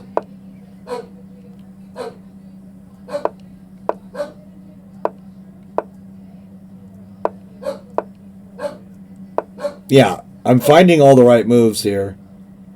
I think this is where I ran out of time, right? Yeah. I mean, we all knew I was going to have to sack for this pawn. But now I've got 2 more, and it's all, I mean, he's almost mated here. It's amazing. He's in trouble. You know, without this rook, it's bad news. Yeah, I choked a couple times too, but Michael's very, very solid. I have trouble with Michael. You know, what's my official score against him? Anybody know? Oh, that's not even my game. That's the one I did before, right? Oh, I guess I can do this and see my score, right? Yeah, 1-3. You know, he's beat me. I thought we'd played more than that myself, but he's stronger than I am. Yeah, exactly. You know, if you watch 2 grandmasters play to perfection, I mean, that's cool. But honestly, the lower the rating, definitely the more interesting the chess. Who of you were around that night where we just followed like 11, 1200s around and just were like, what the fuck? And then we felt bad because we were actually being mean about them. You know, we were actually being mean. I invite you. Next time you're on tilt and you're feeling bad about your chess, go watch an 1100. You're going to be like, you don't see that. And then their opponent won't see how this guy just lost the game. It's mate and 1. The opponent will try to win a pawn. You know, if nothing else, you know, it's like watching, you know, this is going to be bad, but whatever, you know, I have no filter. It's like watching the Special Olympics. You feel a hell of a lot better about the way you can run after you see that shit, right? I mean, you feel better about it, right? So I watched these fuckers play, and then I went and played games, and I'm like, God, you don't know how deep your chess understanding is until you watch someone significantly worse than you are. And then you go, holy shit, I kind of know some stuff. And the same thing happens, like, you know, I'll be writing and I'll get to a point in the story where I think I suck. And it's like, I'm not doing this good. It was a great idea. You know, all I've done is just pour water on the fire. It's over. And then I'll read like some indie story where the dude or the dudette is not good at all. And I'm going, well, okay, it might suck, but it's fucking better than this. And you feel better, better about yourself, right? Yeah, you know, pick an 800 and follow them around a little bit. Like, it's fucking entertaining, dude. Yeah, in the grand scheme of things, me being whatever the fuck I'm rated, my highest rating is like 2070 something. I suck. I mean, it's strange to say because, you know, how many other people, like 95% of other people, like in the world, literally, at least in this nation, want to have my rating. But I suck. I have no chess understanding whatsoever when compared to like 2300 and up. I'm just terrible. just absolutely bad at the game.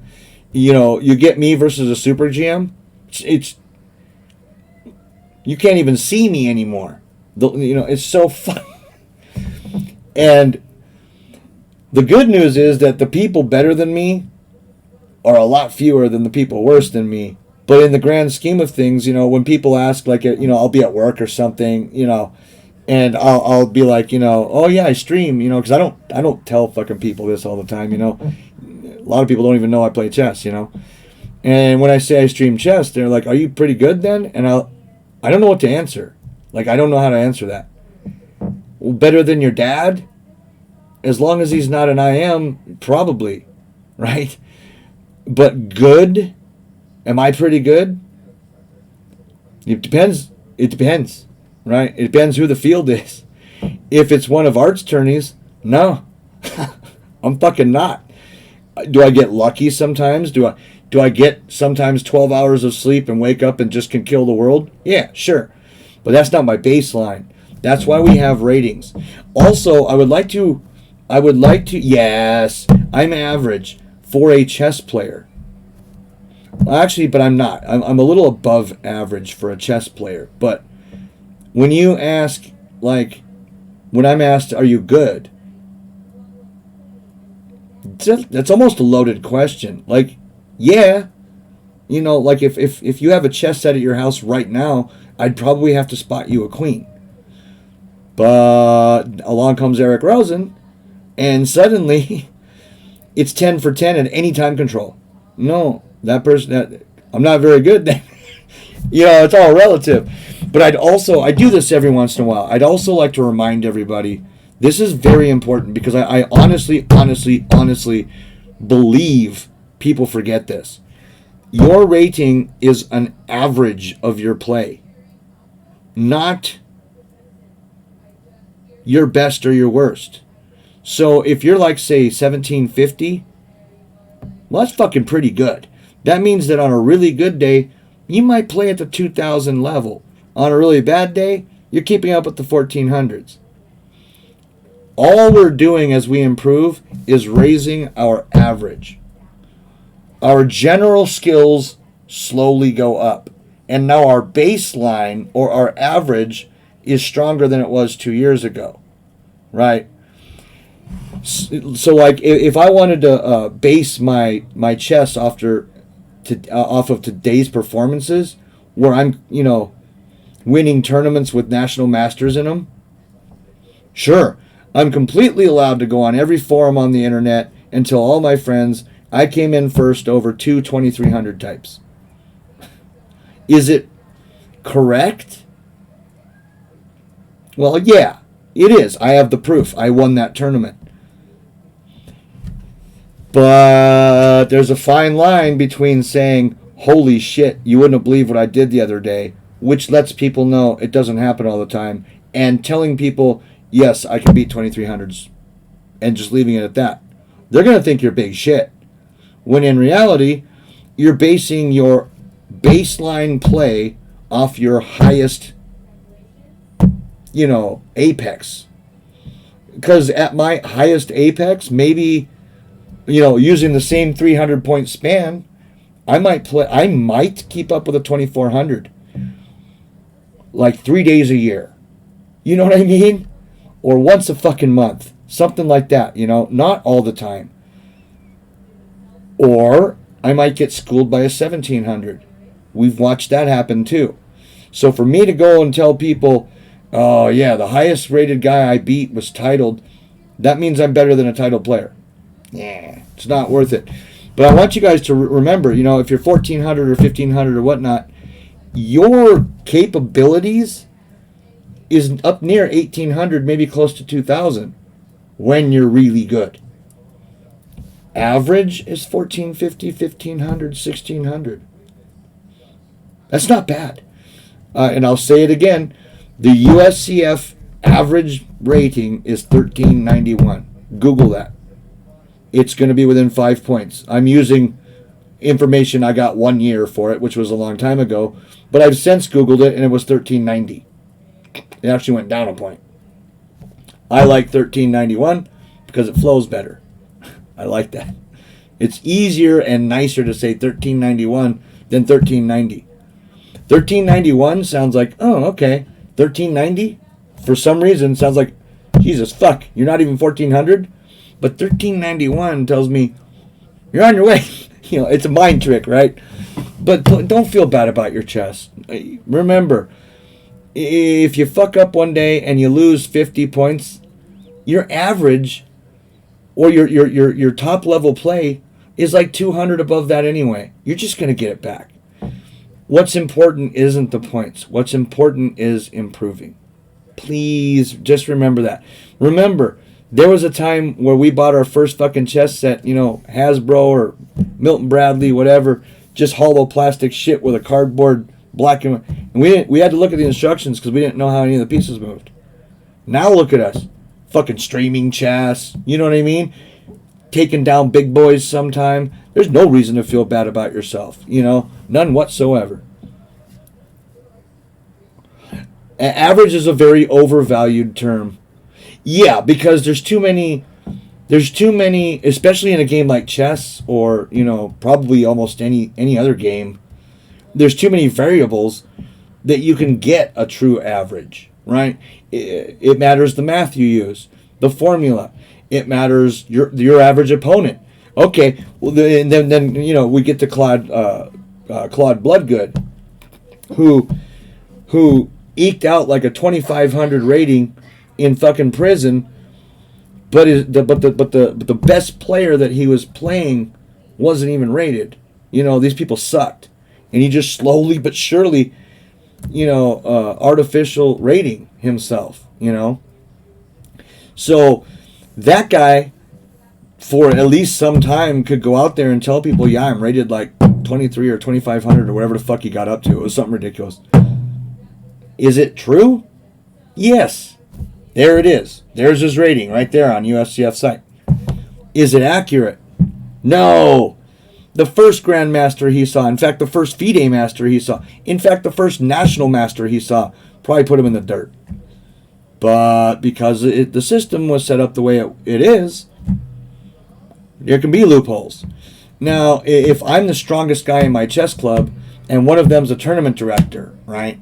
And, say every 2 weeks or every Friday or whatnot, he runs a cute little tournament, 5-0 or whatnot, lasts a couple hours.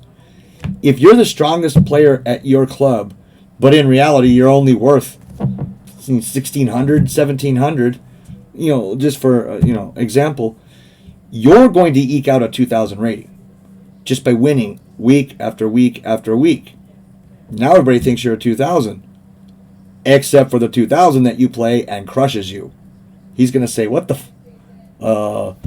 I do nothing but play other experts, and you just got your fucking ass kicked. Worse than I've ever kicked anyone's ass. The truth comes out. So in the end, I'm with Art Vega. Fuck your engines, screw them, and screw which version you're using. Pick an engine and use it. Right now, I could improve my play with the weakest fucking engine out there. Right now. It'd be better than me. Because they're so egregiously strong now. I can use the King EXE, which is Chessmaster's engine. Just forever. No book, no nothing. Lowest hash tables I can put on it. It will always teach me how to play chess. It's always going to be better than me. I mean, what was it rated? I think out of the box it was supposed to be somewhere in the 2,600s. When it came out. That's fucking good. Like Chessmaster 10 was like 2,650, 2,700. This was 14 years ago maybe, 20 years ago maybe. Look at them now. They're ridiculously strong. But at our level, does it matter if the engine is worth 3,500 or 2,600? No, not practically. Now, Artemis, he has a different story to tell. Because that fucker's good. He might be able to keep up with some of these 2,600 engines, if not, find their weaknesses and force draws or something all the time. That 2,600 engine might not be sufficient to improve his play. But for the rest of us, fuck yeah, it is, right? Like Art Vega, maybe Maybe he wants the 3000 engine. I mean, just because he's making moves, whatever moves and whatever plans that you have to do to become 2400, he knows them. So he needs a little different engine, right? Correct. Just 4 depth on Stockfish is, you're looking at a 2300 rating, if not more than that. Yeah, that could be worth 2900 today, maybe 3000, because I think the newest edition is running what, 3500, 3600 strength. Like, we're talking about so far off the charts, it doesn't matter anymore. No human's ever gonna fuck with that, I don't think. Maybe, but like not a whole slew of them. Every generation seems to have that one guy. Right now it's Magnus Carlsen. Before that it was Kasparov. We've got Fischer. Some of these greats who are just untouchable. All right, but that's a bad litmus test. You can't compare everything against these fucking. You know what I mean? Yeah, it's 3500 plus. Let's put it that way, because I know Stockfish 11 was 35 plus, and I think Stockfish 12 is supposed to be something dumb like 100 or 150 ELO or ELO stronger. We're approaching 4000, guys. If you're rated 1650 and you want just an engine to look at your blitz game, you do not give a shit if that engine is good for 2600 or 3600. They're going to tell you the same things. Why? Because your plans suck. Your moves suck. You're doing it wrong if you're doing it that way. You're not really trying to improve at that point. You're just checking your games. Maybe you pick something up, maybe you don't. But let's just say that the way you do it at that level, you're 1650, you play 5-0, and you look at every game with the engine. Maybe 100 points. That might get you to 1750. You're going to stop right there, though. Those of you who have been stuck at 1750, trying to crest 1800, will know exactly what I'm talking about and know exactly that I'm correct. 1800, in my opinion, which is, pretty, you can count on it a little bit. I've been around chess a long time. Just because I'm not a master doesn't mean I don't know what's going on. 1800, in my eyes, crests I've gone from I'm figuring chess out to, okay, I'm starting to be a fucking problem for people. That does not mean that a 1760 can't whip me. It just means that an 1850, I'm taking that guy a lot more serious, because he knows some lines. He's fucking solid. 1850 is no screw around rating. I don't care what site you're on or if it's in real life. It's a good rating. You crest 2000, everyone now is going to be like, other than the strongest of masters, like, maybe Mark Gary, Mark or Gary or Eric Rosen, these guys and up, they see me coming with my 2000, they're just gonna put me down, and they might even sack a piece or berserk me. I'm nothing to them. But for the rest of the world, if I'm coming, you got to take me seriously, because you know what I mean. I know it's only 2000, 2100 or whatever, depending on the rating or depending on the time control, but I've seen some chess, right? And like Indo, I mean, she's above 1500, been streaming a year. It's fucking good, right? And she's gonna be 1600, I think, in another time control. Yeah, go. Because I remember her being stuck at like 1247 for fucking ever. And like I said, the rating doesn't matter. It's just a good indication of the general strength of who you're watching. Meaning, if you just hit a stream blind, right? It says chess, but you've never seen the player before. Like, oh, let's check this person out. You get there and they're 1250. You're not going to expect 2000 level chess from that person. Not consistently. If they were doing that, they would be 2000, right? So you just take it for what it is. Okay, they're 1250. But what's fun about that rating is when You look back in 2 weeks and they're 1380. Oh fuck, okay. And then you look back in 2 more months and they're knocking on 1500's door. Oh, it's fun to watch people get better. You know, it is for me anyway. You know, and the stronger the player, the more they seem to understand that. You know, there's a certain in between stage there. I'd say from 1650 to about 1850, maybe somewhere in there, that 200 point range. People love to think that they're king shit because they're a good bit above average, and they can slap some people around. So they're the ones most likely to talk shit before the game, like, "Good luck, you're gonna need it." It's like, bitch, you're 1700. I'm gonna rearrange your face and then hand it back to you. Don't give me that shit. But when you get 1880, 1890, 1900, 1950, in general, now of course, you know, just my observations, having been heavily into the chess world for the last 20 years. Those are the players that tend to be more quiet. They tend to say good luck. Then they tend to say, hey, you know, you did real good, but you know, when you did this or that, you just let me in, and there was no real chance after that. That's what I find. And it's not across the board, of course. I'm absolutely against labels and generalization. You talk too much. All right, man. You're right. I don't know why every stream I just simply must soapbox. You know, grandstand. I get fired up on certain things. I'm pretty much going to pre-move that. It's so funny because you'll hear the grandmasters or the FIDE masters or the you know, the video lessons type thing. They always say that these flank pawn moves, oh, but you wasted so much time. You could have done something else, you know, blah blah. And then you watch their games. Guess what they're moving? Fucking H3 every time, or A3. Or this. It's a move because it fucking works.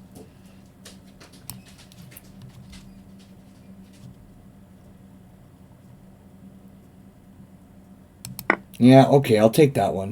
And then I'll try to get my knight in here. Pressure this. Generally, getting pawns closer to your king isn't a good idea. But positionally, I just think this is okay to do. That being said,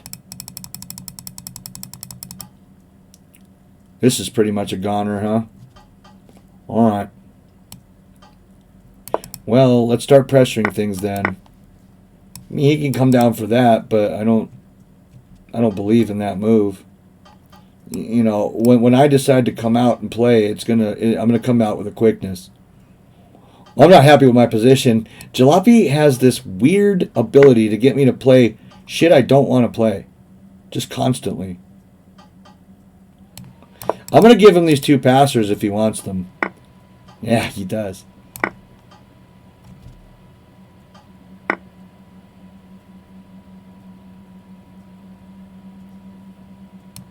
Okay.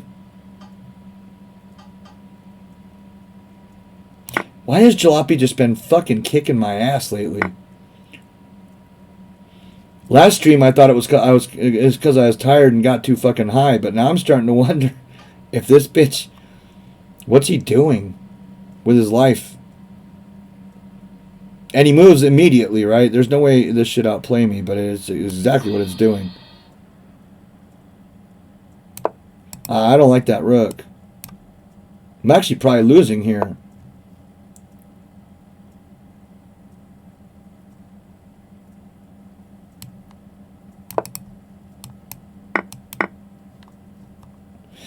But he can't develop his Nazi. It's a real problem. It's a real problem, right?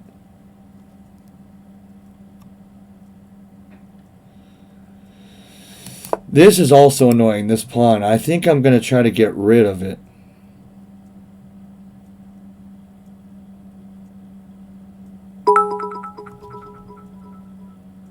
I love of these gangster streets, baby squirrel one eye. Mr. Vega. Well, that's looking stupid. Right, do I want trip pawns? Not really. Also, I have no way to protect this in the future. Maybe I'll just let it sit there then. Fuck it. Yeah.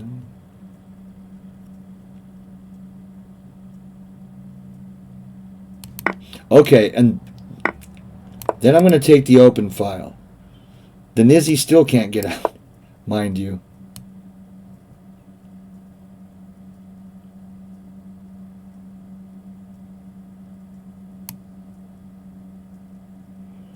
Something's so fucking wrong there. It's ridiculous, and I can't find it. This was a game-losing blunder. I can feel it, but there's no way out of it because anything he does, he takes with check.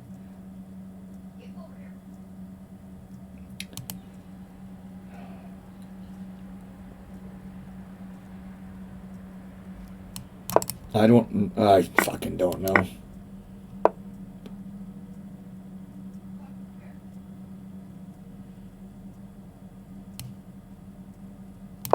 Here, and then take. Mr. High-Pond, Mr. High-Pond. And look, he still can't develop his Nizzy. This whole game is going to be based on... Now's the time I'm entering the end game. I guess I'm in the end game, but entering the, like, okay, let's fucking stop and think about it end game. I got to figure out if he's got any tricks over here, which he doesn't. He does no tricks. So I'm safe to come over here and try to collect these pawns. How's it going, iPond? What's going on with these motherfucking streets? Not much, baby. You know us. We just hanging and banging and doing our thingin'. And we don't stop doing it till the fat lady's singing. Aye. Okay, so he can develop the Nizzy now, but he falls. Now I have to remember this is a an increment-free game, right? I don't have increment here. Does that work? I mean, it gets a salty ass here, but it ain't a check.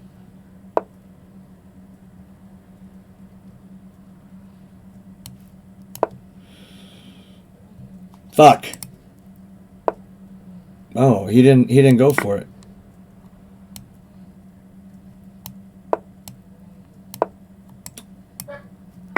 I gotta apparently move really fucking quick here. I hate playing against knights. I don't know how you guys feel about it. I fucking hate playing against knights.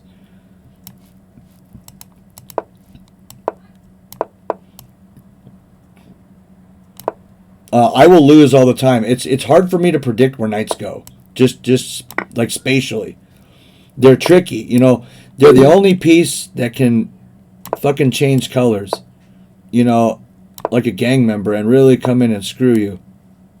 Yeah, see, I almost did it. I almost got fucked. I almost did it. I almost lost that brook. Now, there's not much he can do. I guess he can do all this. You know, you're not getting the draw, bitch. You're not getting the draw, you punk motherfucker.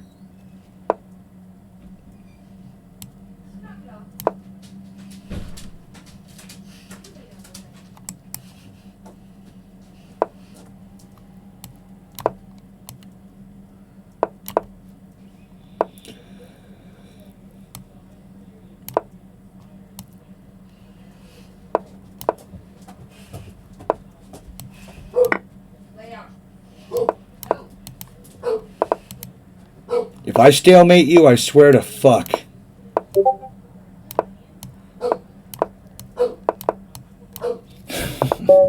God damn. Jalopy.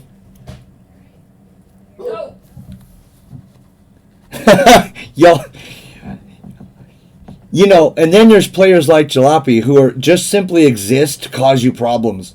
Like he doesn't really want to play like good chess. He wants to be the fucking fly at the picnic. You're just constantly swatting, and eventually you're gonna lose your shit, and the fly wins. Don't worry, I remember how to play.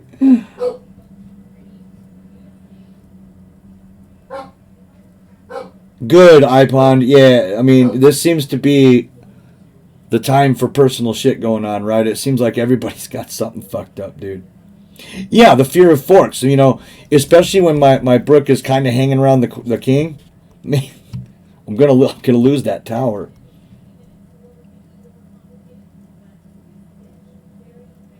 Eric's home. Oh, is he? Um, yeah. iPond. I haven't been able to stream hardly at all lately because of my personal life. I'm working 2 jobs at least. If you count Twitch, 3, and the band just fired back up. So now I've got fucking band practice days to figure out. Like it's just most days. It feels like I'm being throttled to death. Today, I just said fuck it. I just slept all day. I don't think it wasn't really even a choice. I just woke up at 12:40, going, what the fuck? To put that into perspective, I don't sleep past 8 ever for any reason. Normally, I beat the alarm by 2 to 3 hours. For me to fucking see 12:40, that's a monstrous time to me. I ran in, like, fucking started the coffee, and I'm going like, oh, everything's too bright, and I'm like, oh my god, like half the day's gone. I don't know if I'm supposed to write an article today. I don't know what I'm supposed to do for the chess site. I know I'm off at the auto store, so that's fine. I wanted to get a stream in, but I'm like, dude, if they tell me that I've got a 2,000 word article due, I can't stream again, right? I just can't. I can't get fired for not doing my work there. Oh, I was so stressed. So I had my coffees, and then I kind of like one-eyed peeked at the site where I'm told, assignments. And there is an assignment there, but it ain't due till fucking Thursday. All right. All right, babies. And then that's about the time I remembered, oh, fuck, it's Friday. Art's probably streaming. Oh, come on. I hate it when I pop in and that guy's like ready to raid someone. It's like, dude, favorite streamer in the world, and I can't even get my head straight enough to just go to Twitch just to see if he's on. I couldn't. I was a little out of sorts this morning, but once I snapped into it, once the coffee hit, and oh, I was awake, baby. I was playing some demon ass chess. I felt like $1,000,000, like I couldn't be stopped. In that last tournament, I lost 1 game. That's not like me. So it's like, yeah, on days where that can happen, I feel that's fun, dude. Oh, I had another challenge, but I just keep talking. Oh, Artemis, let's go, baby. I'm going to do it again. I'm just going to play the Alekhine against Mr. 2352 here.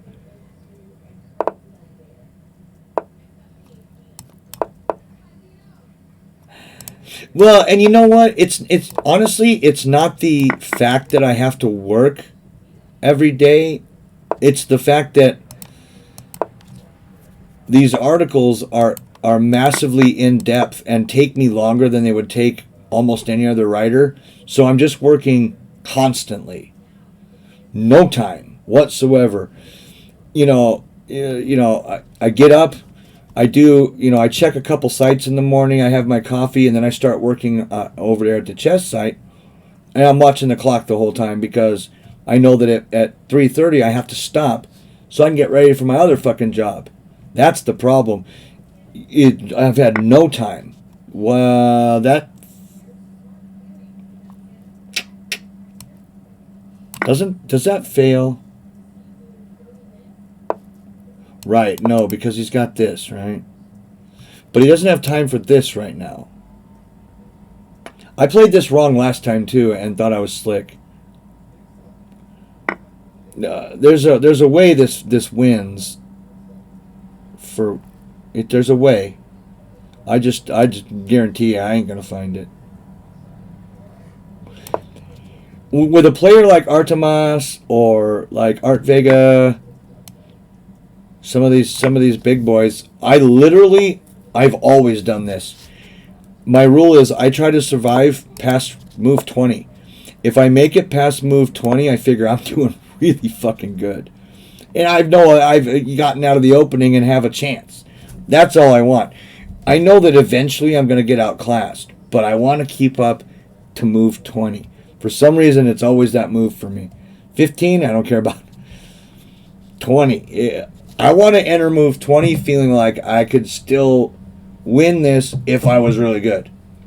If I have a playable position at 20, as far as I'm concerned, I've won, right? Because these bastards, they don't want you to get to move 20. They'll shut you down, move 3 if they could. It's just obvious. So one of the problems with playing hypermodern openings is that sometimes you get no center. Just none. Where can I pressure him that makes sense? This Brook wants to go to C, but this Brook must stay here. I have this move. I have this move, which I kind of actually like, but I don't. Well, I better do something, right? Fuck. He's up 1. Somehow he's won a pawn. Oh, because he took on C4. I don't think it's safe for him to take on C4. I know there's a trick there. Unless after knight F3, I have to protect this pawn, like something's wrong with it or something. That would kind of make sense. All right, well, I got to keep the threats up, right? This directly threatens this pawn. So I'm at move 19, and although I'm feeling outclassed, I feel I'm in. Nah, it's lost. I didn't meet my goal. This is just fucked. This is a fucked square too, because he might actually just have this move, and you might be going like, "What? I don't get it." And then boom, and now I get to lose the exchange if I want to save the Nizzy, right? So what I'm gonna do is let's try to get the Nizzy in the center, doing something. There's that, but he'll fix that. When you get to the upper levels, where you're playing really decent players, you got to leave the chump threats at home. You can make the threat, but your move better be dual purpose. It better be doing something else too. It just had better fucking be. This is lost as hell, but I'll hang on as long as I can. This is the scary thing. Your phone died. Oh no.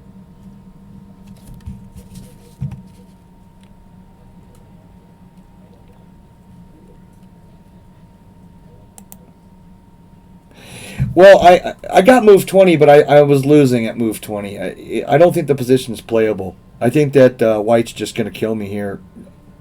I think if White was 1700, he'd kill me here. Artemas has just found a line in that 4 pawns attack that really kicks ass. God damn it, Staccato. What's going on, baby? Fuck, you missed all the gangster stories and everything. You may as well, watch someone cool. Fido Master's on. Bob Ross is on if you want to learn how to paint. There's nothing here for you. Fucking Twitch doesn't refresh. I know. Twitch has been fully fucking mocked lately, dude. It's been something else. Send him to Bob Ross. Yeah, that bitch is on. He's painting. The guy's been dead for like 20 years. Much better stream than I ever have the hope for. Okay, so that's a direct threat, right?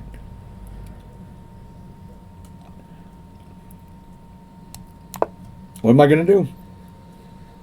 This is the guy who's scary. Right now, he's just kind of saying, cool. I'm just going to fucking lay back, everything's groovy. When he decides to come into the game, it's going to be fucking hell to pay.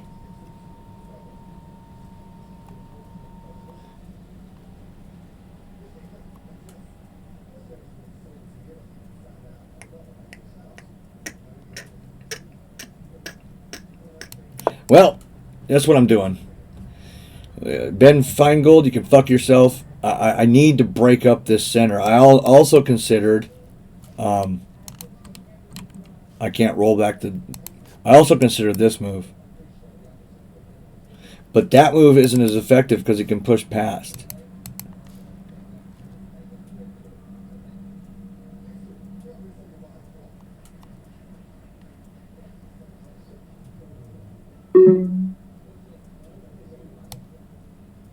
Shit.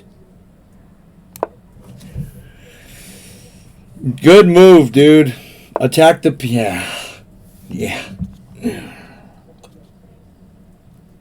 Okay, maybe I can stop this bishop for about 2 seconds, right? Maybe not. GG, Artemas.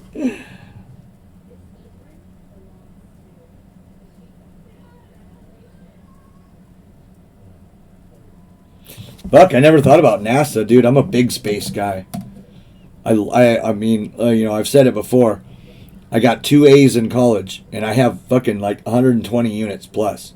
I got 2 A's. One was in astronomy, and the other was homicide. So, you know, there's me. Spaced out. Yeah. Good game, man. I know.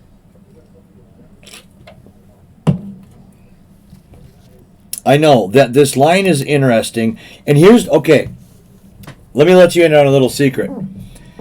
I bought the video course for the Al Yohin defense by Andrew Martin, right? I love that guy.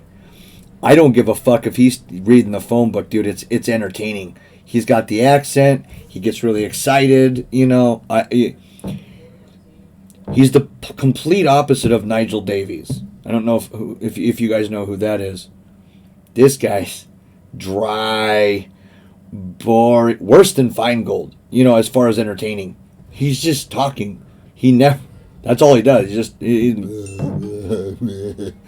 But, you know, I like a guy who gets excited, you know, and I am Andrew Martin, gets fucking excited about chess. Okay, he's my guy. I don't care. I would buy DVDs by Andrew Martin if I never planned on playing the opening and hated it, just so I can listen to him, you know. The guy's entertaining. Yeah, Martin's great, man. 2 double Ds. Yeah, Simon Williams, though, you know, he's like listening to nails on a chalkboard for me. I might have to give him another chance. I wrote that guy off like 20 years ago. I can't listen to him or King's Crusher. Oh, here goes King's Crusher, right? And here it's really interesting, too. We see the king on G1, or G8, rather. Sorry. Just constantly getting the squares wrong. I'm like, bitch, you're a master. You don't even know what you're looking at on the board. It's constant with that guy. I can't do him. Right? You got to be, I mean, you know, I've got ADHD and I'm a child inside. You got to make your shit exciting and entertaining, or I'm gone. I'm fucking gone, right? But anyway, I know, here I go again. The truth about this line is that 4 pawns attack, Artemas, is why I'm better at every other line than that one and know them deeper. I am Andrew Martin showed until about there. And then said, after that it gets really tricky, but black can still get an advantage. But, you know, for the purpose of this course, we're just going to go into the basic lines. The reason you win these games here might not be because they're just winning inherently. It's because I don't know what to do. I'm on my own. And my chess starts to come out, right? I know the line from here. After knight f3, I do not know what to do. I don't know what to do. I don't know how to save this fucking... I mean, you know, there seems to be an answer for everything. It almost seems like knight f3 is the bust to this, but it can't be. Masters play this fucking line. It has to be this move. Has to be. It's one of these two. I don't know which one. But from here, I'm going to ask Stockfish. Because I change it up every time. I'm never really sure which knight to pin. Shut up and show a photo. Yeah, Simon Williams is ginger, yeah.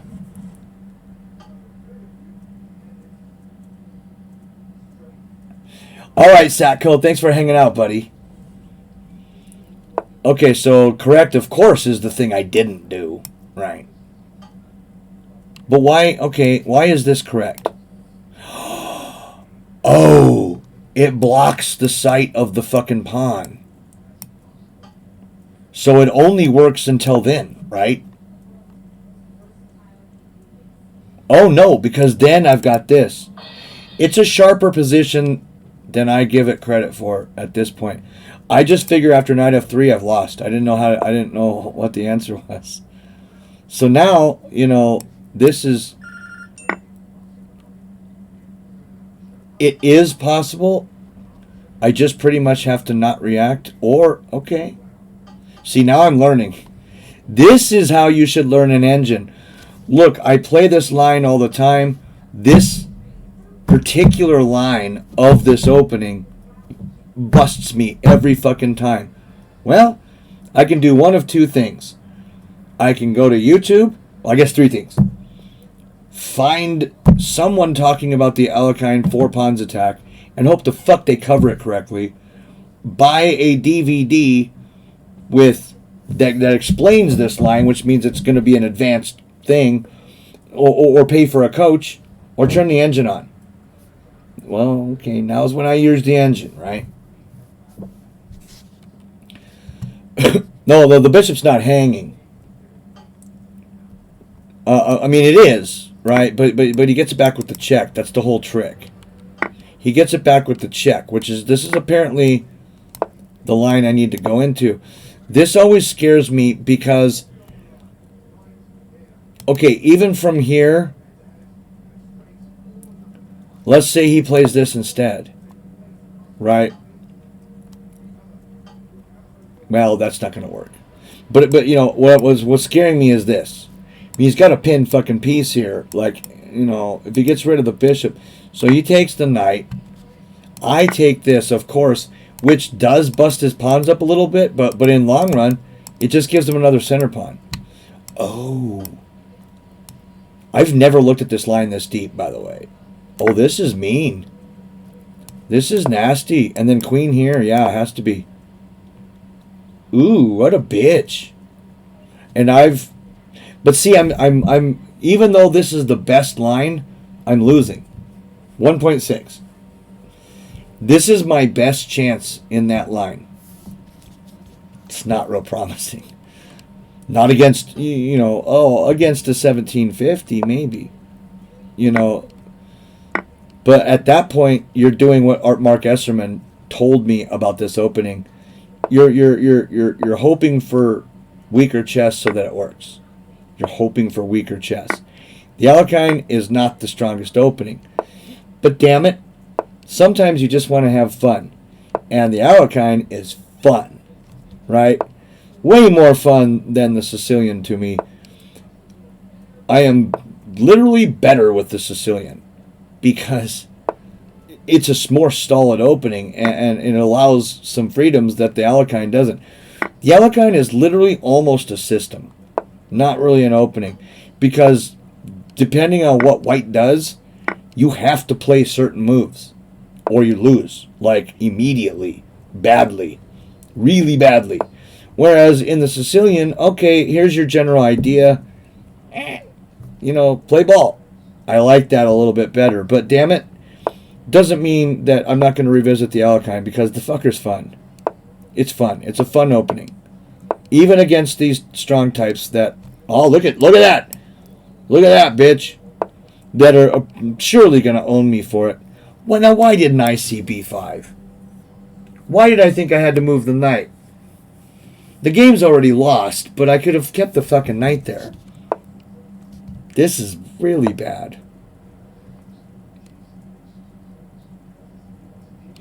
And then I make this move to keep the black bishop out, which actually let the black bishop in. See, in the long run, no matter what I play, the stronger player is going to usually find a better plan. unless I happen to know the lines so fucking deep that I just know it. That's the only reason I ever win with the Alkaline Defense. I just know the lines. Someone has just showed them to me. It's real easy, right?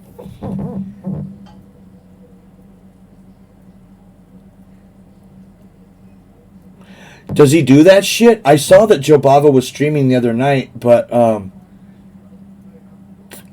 someone else was on. And I was like, someone I know real well. It might have been Mark, or it might have been like, Amon, or Danya, somebody. And I was like, I've heard a lot about this guy, this Joe Bava. Do I try him, or do I go like, I've only got like 2 fucking hours. Do I go where I... And I didn't try it. I've never seen him stream. SME? What's SME?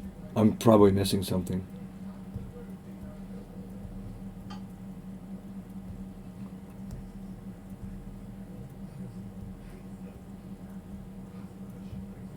Yeah, I mean, I just had a temporary complete... I mean, this... All day, that's the move. I mean, okay, so the line would probably go something dumb like this. Okay, well, I'll take here. He takes back. Maybe king up, see if I can't blunt this. Takes. Maybe even he switches the rook back over here. Maybe not immediately because of this, but... Oh, and it's interesting here that if he... if he just makes a move like he's looking to come in or something, I've got this because of the pin. Or this, same thing. But I think this is better. Because if you do this, maybe he's got some shit like that. Oops, and now it's my ass that's stupid. Now I got to do this move, and it's not looking good. But like rook takes is just, it's better, I think. I could be wrong. Either way, good game. But yeah, he, I didn't have a chance after, It's interesting that I learned that line, though. It really is. Now I know why. Now I know why you block in the C3 knight. It's still playable. It's still playable. I'm gonna surprise you, Artemas. I'm gonna, I'll hit the fucking books, dude, and come up with some weird goddamn move where there's like 9 wrong answers and like one correct one. Jamaican hype man. Hey, Jamaican. Mr. Jamaican. I'm not high yet, but I normally am. Why? That's pretty bad, right? Guy just has Jamaican in his name. I just assume, fucking guy smokes pot. Well, they all. Really? Okay, so Ankle and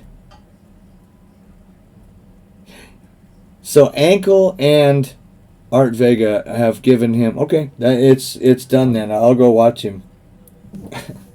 Because, I don't necessarily mind if a GM is dry or an IM if I'm getting something out of the chest. Because let's face it, anything that GM says is extra. Because normally, before Twitch, we just have a database full of their games and we can't hear their thoughts at all. So literally anything they say that you can hear is fucking gold. Is it better usually when they're a little entertaining? Like Gary, he's got a really good sense of humor. He takes his lickings well. If he loses a game, he doesn't go on tilt. Like almost never have I seen that guy on tilt. He's just got a generally good attitude, right? We don't need to bring up Fat Gold. He's not even gonna come into this. Mark Esserman, clearly, he's so far out there that it's a love-hate thing. You're gonna love him or you're gonna fucking hate him and not understand why anyone would ever watch him. Me, I would have Mark on all day. I just like his fucking weirdness. I love it. And I also like that most of the weirdness, let's be honest, is kind of a front. Yes, it comes from the man. He does the weird things, but I don't think he's as weird as he makes out. I think he's a little different. Weird enough to definitely earn the label weird, but I don't think he's as weird as he makes out. When you hear him break down anything, a position, you know, a language, some part of life, you know, it's how you should act in a certain circumstance, all of a sudden he's not so fucking weird, right? He's really smart and really, really down to earth. I mean, you know, there's a reason that guy doesn't get in a lot of trouble in life. He's good at life. He's good at operating it, you know. Esserman's a clown. Yeah, well, you know. I miss his fucking finger puppets. What I miss. That guy he had Bob Ross finger puppet. It is. Yeah. I'm smoking a pole now. Oh, I'm so glad I didn't miss that before it went off the screen. Fucking A. Can you see my... No. For some reason, I think my camera's dirty. If I'm being honest. You can't see my bongs and shit back there. But I've got a collection of them.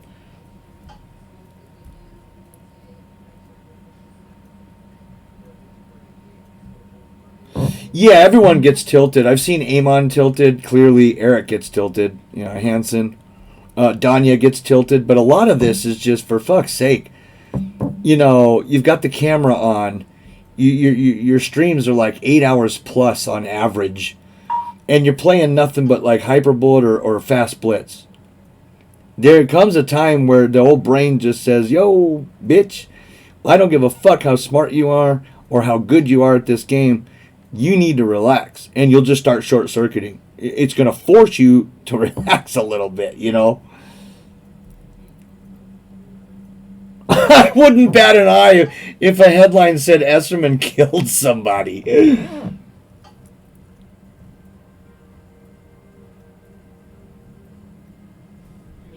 Yeah, I do too, and I know what you mean, H-Made. You know, not intimidating as you don't want him to come to your front door because he weighs 250 pounds and it's all muscle.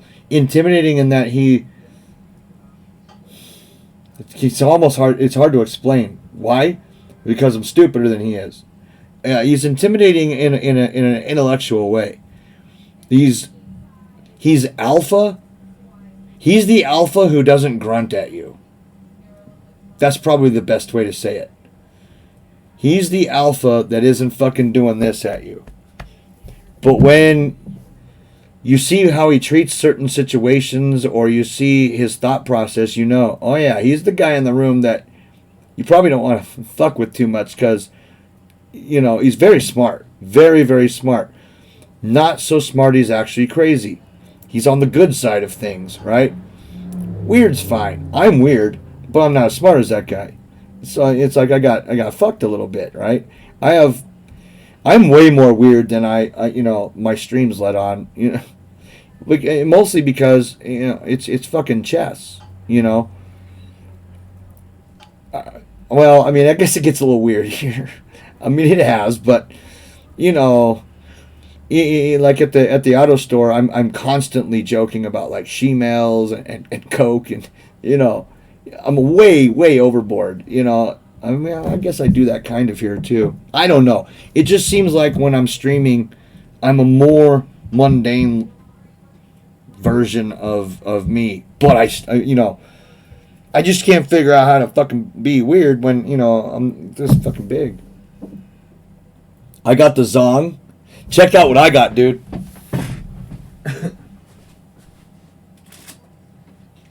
Check out this little rig, bro. It fucking glows in the dark, dude. In fact, I wonder if I put it up to this fucking light for a minute, if I couldn't get it to glow on camera. I have a picture of it glowing. It's pretty cool. And it's a rig. You can actually, it has a different attachment on it, so you could dab from it too. But I don't fuck with wax too much, you know. Let's see if I can get this thing to glow. Yeah, check it out. Can you see it? Yeah, there it is. I let this thing, you know, sit here with a flashlight on it for like half an hour. This fucker goes green, dude. I mean, like, this can green. It's crazy. But it's just cute. You know, you fill it up to water a little bit. Boom. It's almost like a sneak-a-bong. It's so small, right? And then I've got the big vase kind, you know. We have our fun.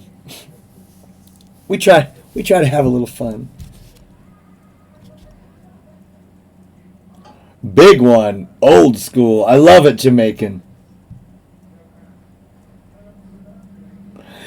Yeah, edibles is how I started, actually. I didn't want to, you know... Well, I guess not. I mean, everybody starts with the Coke can, you know, at the bleachers and shit, you know, whatever. I smoked a little bit, but I really wanted to get it down by doing the edibles because I thought, well, I can kind of control that. You know, if you take a big ass fucking hero hit and don't feel nothing, and then you take another one, but it's too much, you're fucked. You know, it's not like taking too many shots. You start to feel sick, you can still, you know, finger down the throat and maybe get home. But what are you gonna do? You know, take the fucking blood out of your body? That's the problem with drugs in general, is that if you've had so much that you're uncomfortable, or God forbid too much, just overdose, you're stuck on the ride unless somebody medically intervenes. You're just fucking stuck. I felt that when I was learning and getting used to it, I'd eat like, you know, okay, let's start with a quarter of a worm. And I'll give it a half hour. If I don't feel anything, I'll eat the fucking half of it until I start feeling something, and then you're safe. And then, okay, let's see how far this goes, right? Because I didn't want to be the dude who's like, this is no fun. Now, of course, I've been there several times since. Once you get a tolerance going on, you never know which hit's going to be the one where you're like, just in fucking outer space, right? But like I said, once you're there, you're stuck. You just have to take the ride. I mean, you know, if it's late enough, you can go to sleep. That'll get you out of most of it. But you know, if it's 9 o'clock at night or something, and you're used to going to bed at 12 and you're too high, I don't know what to tell you, man. You're fucked. You're just completely screwed. I'll slap the shit out of him.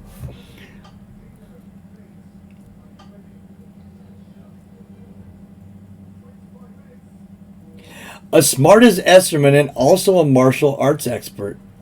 Are you really, Ankle? I think you probably told me that before. It's sounding vaguely familiar. It depends on the time control. In the time control in rapid and classical, which is the only two that matter for me, is slower chess. I don't know what I am, honestly. Let me go see. 2000 something. Low 2000s.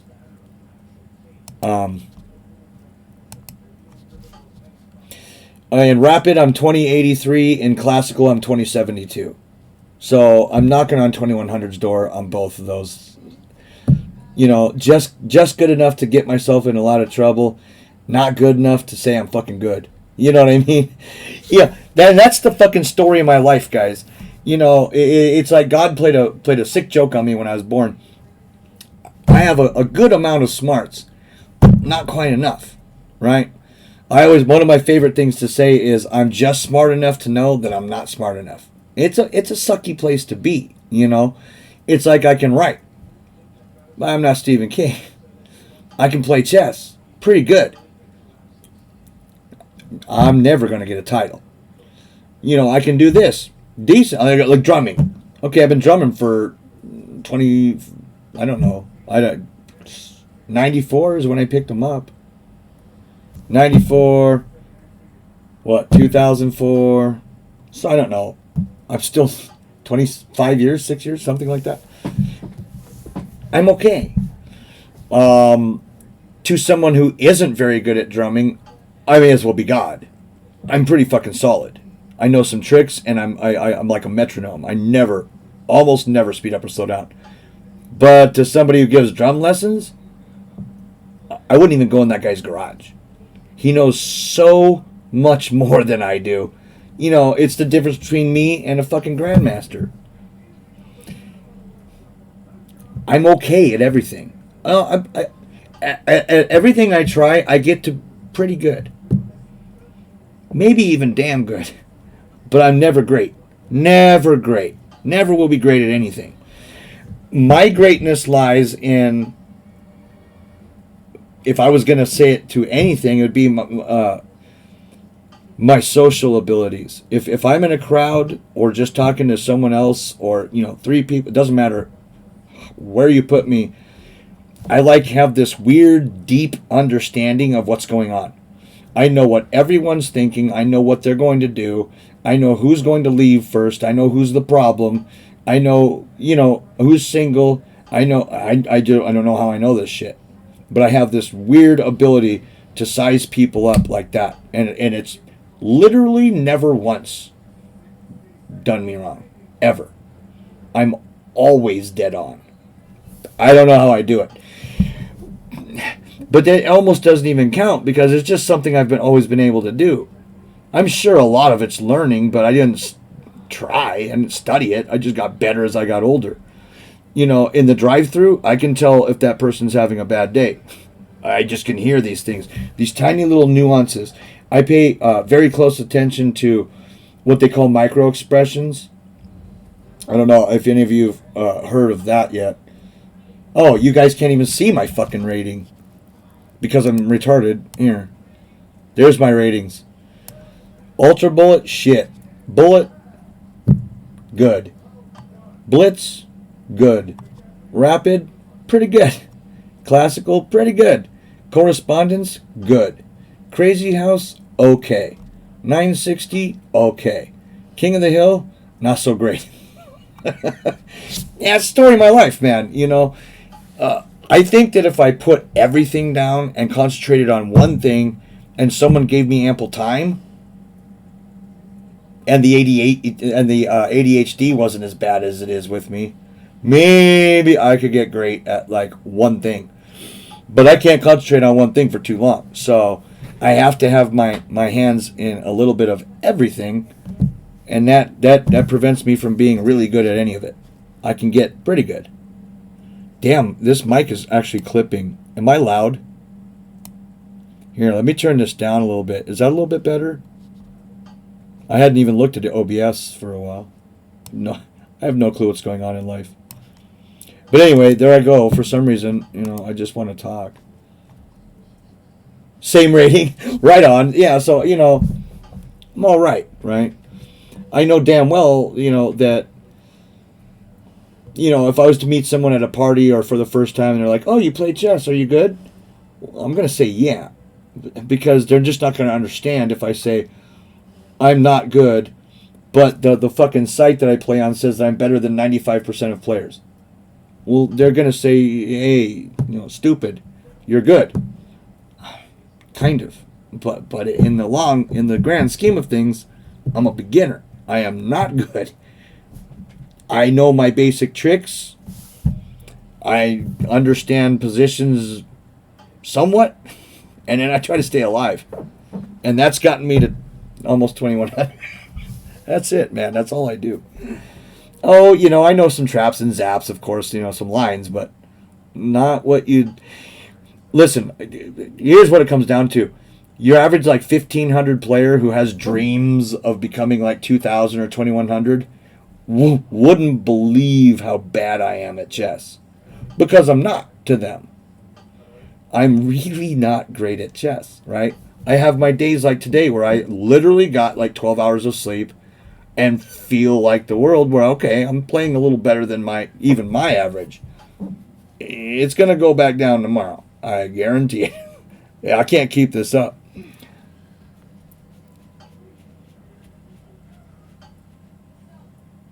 What art are you trained in, Ankle?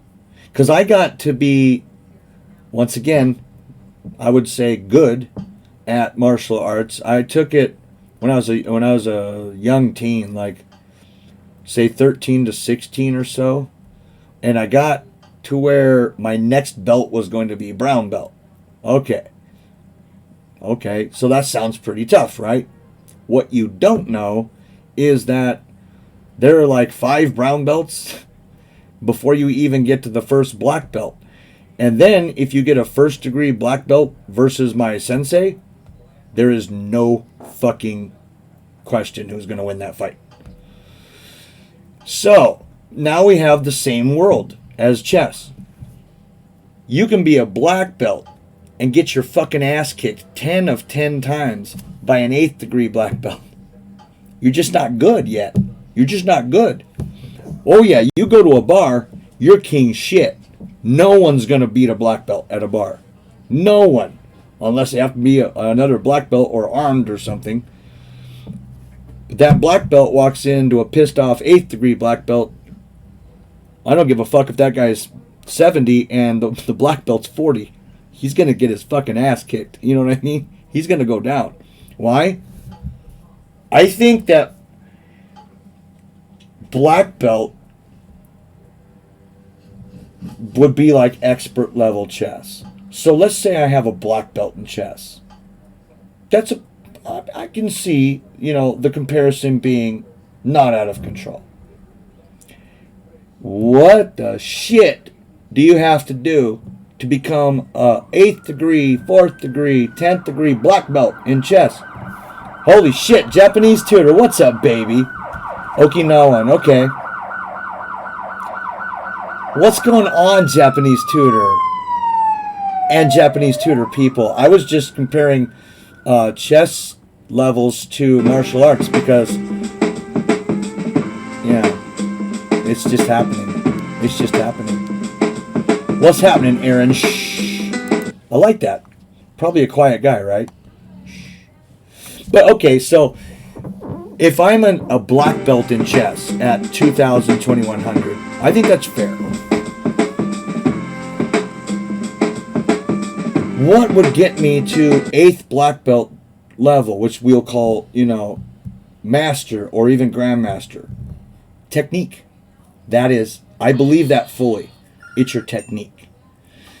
Bar people have no chance against someone who knows martial arts because they have no technique.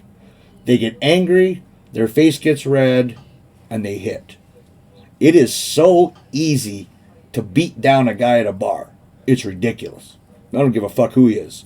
Well, not all of them, but I'm saying even the toughest of them don't have any technique. They are just big bangers. They get into it with a black belt, they're going to get fucked up. I don't care. You can't convince me otherwise. I've been in karate. I've hung around bars for 25 years. I know what I'm talking about. So why can the 8th degree black belt fuck up the 1st degree black belt every time and so brutally? Same moves. There are no more moves to learn after black belt. You know all of the moves you need to kick 90% of people's ass in probably the world. But you're not as good at doing those moves as the 8th degree black belt is. So while your swing just being that little bit outside, move it in an inch, a half an inch, his gets there quicker. Same thing with boxing, same thing with tennis, same thing with anything. Bowling. Those of you who are into bowling, there's a lot more to it than throwing the ball at the pins. Technique. Technique is what gets you the strikes. Along with some luck maybe, but at the top tier, it's all technique. When you are missing fewer strikes than getting strikes, well, it doesn't get any better than that. You are one of the best in the world. Yeah, normally I'm doing chess here. I just lost a good game of Alakine against somebody and decided that I was going to fucking talk for half an hour. I was in Shotokan Karate, which is, I think, similar to what you were in. We had the Heian 1s and the Heian 2s and that kind of stuff. And I really liked my sensei. I got to last green belt. In my dojo, or in the dojo I went to, it went white belt, yellow belt, purple belt, green belt, brown belt, black belt. I was on last green the next, I was months away from getting my brown belt. My fucking sensei got tired of California and moved back to Colorado. Well, I told my dad, I don't know if I want, I liked that guy, It's like if you're taking music lessons or chess lessons from somebody and the guy dies or something. Well, now who do I go to? That guy worked well with me, so I just gave up. I never went back, and I regret doing so because knowing what I know now, it would have been a slight inconvenience for someone else to learn me and figure out what I need to do. You know what I'm saying? But it just seemed like, well, if it's not my sensei, they're not going to know me.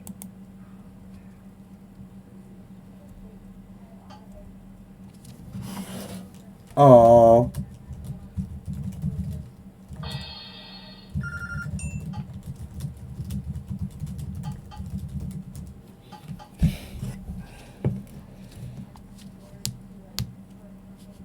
The 100%, and that's what that's I guarantee you right now. Someone who is maybe been drumming for 5 years or something would look at me and say, "Jesus fuck, right?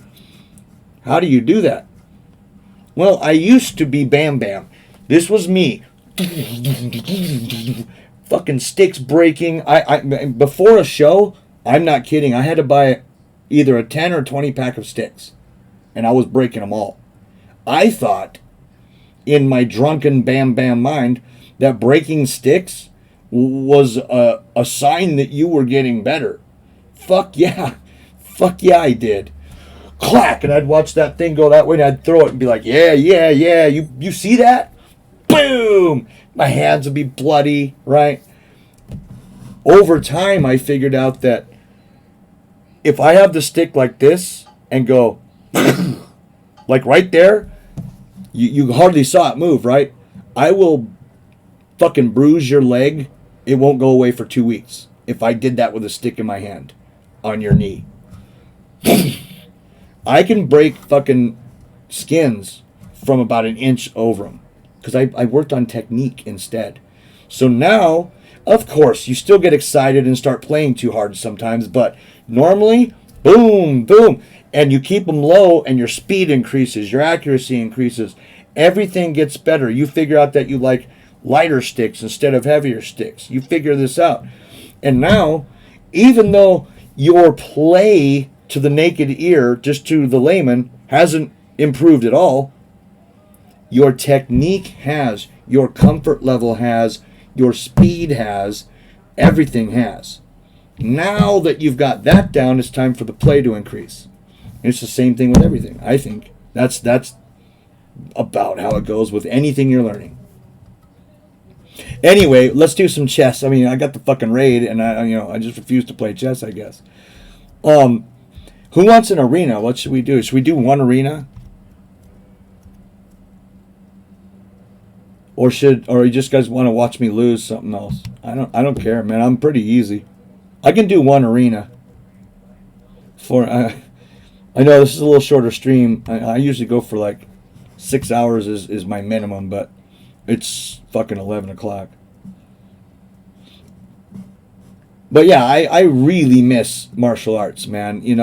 And I've thought many a time of there's a what's the biggie? Taekwondo. There's a Taekwondo dojo just opened up near me, and I thought, let's do it, right? I'll be the old guy who fucking first kick I pull a muscle and whatever, dude. I have my embarrassment doesn't exist. I do not give a fuck, right? I will go in there and look like an asshole for a year. And then I'll start moving, right? I'm only 46. I can still get down, And I'm really disappointed that I didn't keep up on my martial arts. Mostly because I lose about 50% of the fights I've ever been in. Well, if I just stuck with it, it'd be a lot fucking tougher, Most recent time, I was probably 15, man. I haven't done anything of it since, but I still remember it all. Still got the technique. I still remember, the hip snap, the fucking, the bring it up from your weight. I mean, I remember it all like it was yesterday. I have no problem with that. I have a problem that, it's just science. Once you reach a certain age, you don't learn as quickly. And now that I didn't do it by the time I was in my, 30s, I'm going to have a harder road to sow because I'm just learning, at least on paper, comes slower the older you get. And that's kind of disappointing too. But as far as the physical goes, oh, I don't give a shit. I realized that after the first 2 or 3 nights of practice, I won't be able to walk for a couple days. That's just what happens. I'm fine with that. What I'm not fine with is, the little 8-year-old Korean kid in there who could fucking kick my ass 10 ways Sunday. That's not fucking cool either. He's gonna kick my ass.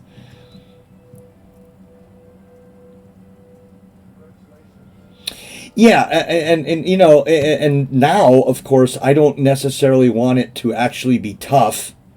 I don't tend to get in too many fights anymore. They do happen. But it's more for the discipline. Now I appreciate biting off something and sticking with it until you reach upper level.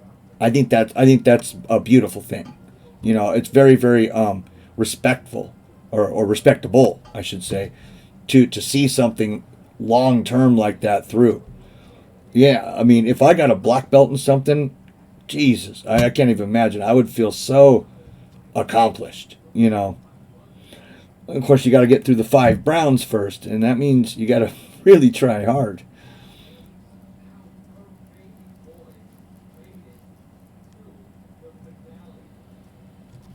Here, I'll just create a game really quick so that we're at least doing some chess. Do I do 5-4? Do I play a blitz game? Yeah. 5-4. Fuck it. Before this comes in, if anybody wants to challenge me, I'm good. Do not challenge me to bullet, and make sure it has at least a small increment. I'm done with, whatever O. 5-0? Nope. 3-0? Nope. Even 7-0. I lost in that 7-0 tourney. I think I lost 3 1 positions on time. So aggravating. Does that maybe mean I have time management problems? Maybe. But it also means that no increment sucks for me. Me, personally, I do better when I have more time. So, why would I hurt myself and play no increment? Do I go into an Ayohin or do I Sicilian it? What should I do? Should I French it for Artemas? No, we're gonna play. See, he thinks I'm doing a Scandinavian. I'm not. I'm doing a Blackburn Gambit. Let's play the Blackburn.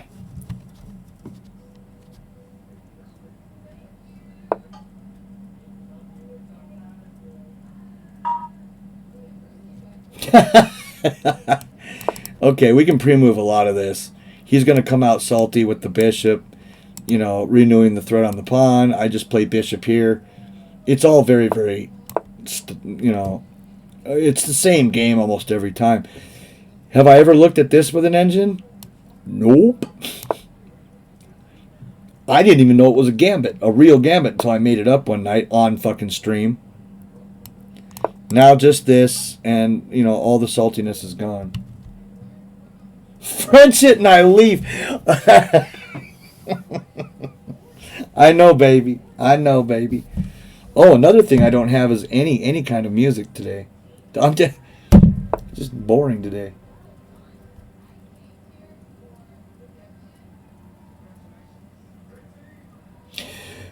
Right. Same thing with chess, right?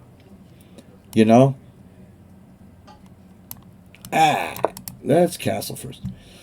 I mean, even my blitz is 1950. It has I think it's been over 2000, my blitz before.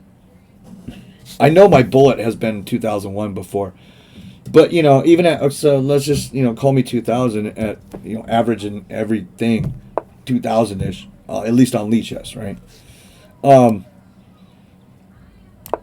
You don't enjoy it much because you understand how far you have to go. There is so much more that I have to learn before I can consider myself. Yeah, I'm where I want to be in my chess. I'm inconsistent as hell. I miss the world. Oh yeah, that's true. That keeps them out of there, huh? 1 potato, 2 potato. 1 potato, 2 potato. Well, this guy's playing annoyingly well.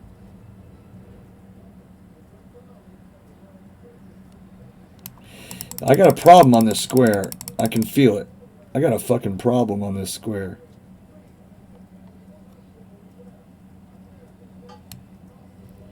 I'll just go back. This is not the move I wanted to make. Now, and see, look at. Against a 1700, I'm already in a bad way. Being 2000, 1950, 2100 does not mean, you're just a wrecking machine and can do whatever you want in chess. It means, on average,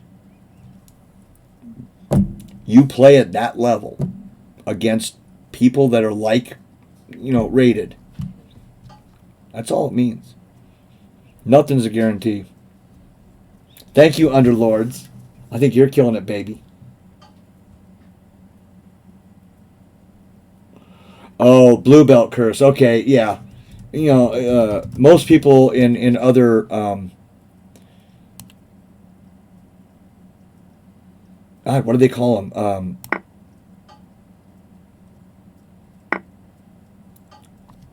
Well, apparently I can't think. In other disciplines, I guess. I don't like this at all.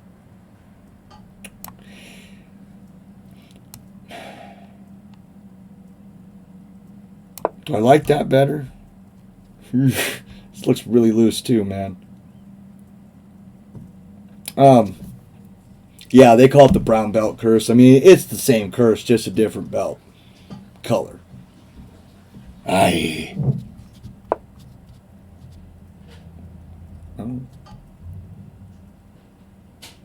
I mean, is this free at this point, or am I going to get mated?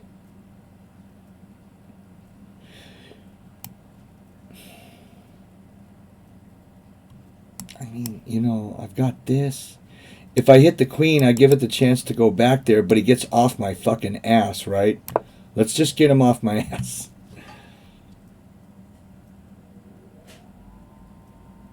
Yeah, that's true too, Underlords. Yeah.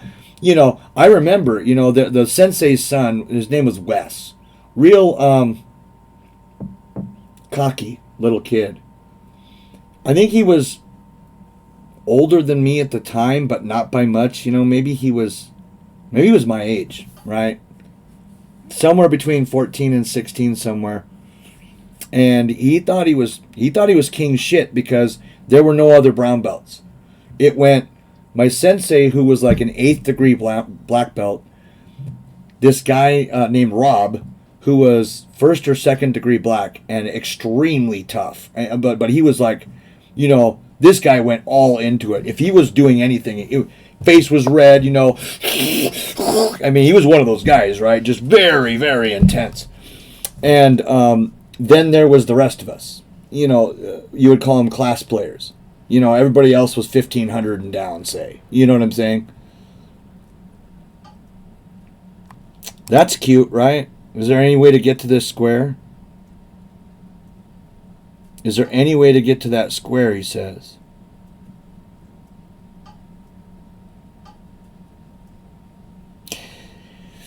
I need my other knight to be able to reach that square too, which means I'd have to have a Nizzy here, a Nizzy here. So it's not going to work. But it's, it's something good to spot. But anyway, I got some real respect for my sensei one night. That doesn't look right. I can't just leave that shit. Can I? Do I fork the rooks? No, not yet. I'm playing like a pussy. Anyhow, here's what happened. One time, I used to go Monday, Wednesday, Friday, like 6 o'clock to 9 or something like that. Maybe a little earlier. I don't remember. But one night, I remember Wes was on one. And, yeah, I'm good. He was picking on some of the other kids, he'd gotten into a verbal argument with one of them, just whatever. He was, it happens. The sensei took the 1st or 2nd degree black belt, Mr. Intense, aside, and they had a conversation. I didn't know what that conversation was. But then that black belt called the sensei's son over and said, spar, you and me, right now. They went like this. That kid was pissed already because he'd been, Mr. Heated Argument and shit like that, right? He was pissed already. That black belt, he came up for something and that black belt sidestepped it. Boom! Kicked that motherfucking kid hard in the stomach, dropped him. Kid was crying. He looked at the sensei, and the sensei, it was like out of a movie, went like, good, that's it. This guy said, my son's being a fucking piece of shit. Can you kick his ass for me? Because if I do it, he can call the law on me. That's who I want to teach me martial arts. You know what I mean? That's the guy right there that I want to teach me martial arts. Talk about cool, right?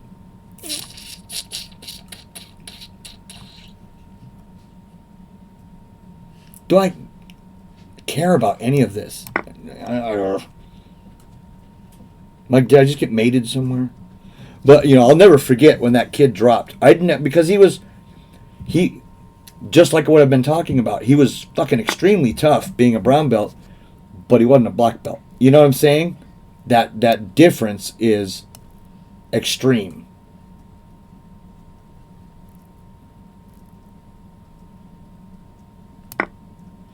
And everyone understood that except for the kid. So the two heavy hitters got together and fucking took him down a couple notches, and I thought, all right. I mean, I don't even think I was supposed to see that. I don't think I was supposed to catch what was going on. But like I said, when I'm in a crowd, I'm not dozing off.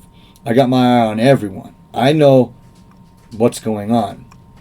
And I saw this happen.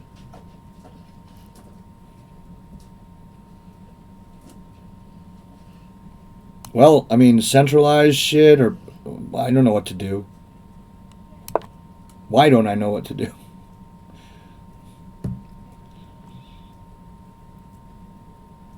Yeah, I mean, and it's just stuff like that that sticks to you, or sticks with you, I should say. It just, it made an impression on me. The big scene in Karate Kid, sweep the leg. Fuck yeah, that shit actually happens, dude. But sometimes it's the guy's own blood.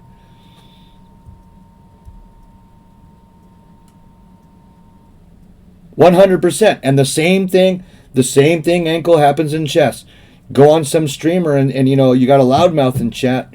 No, man, you can't take the bishop in that line and blah, blah, blah, blah. Enough. Show me. Show me why I can't. Come on, boy. Come on, boy. Show me why I can't. Can you? Can you show me why I can't?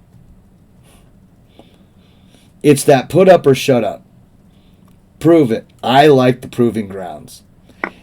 Whenever I train for something, I train to be on those proving grounds. If I'm going to talk some shit, if I'm going to even hint that I'm good at something, I better be able to back that up. Or I won't say I'm good at it. You won't catch me doing it. Well, I mean, that lasts for about a move, right?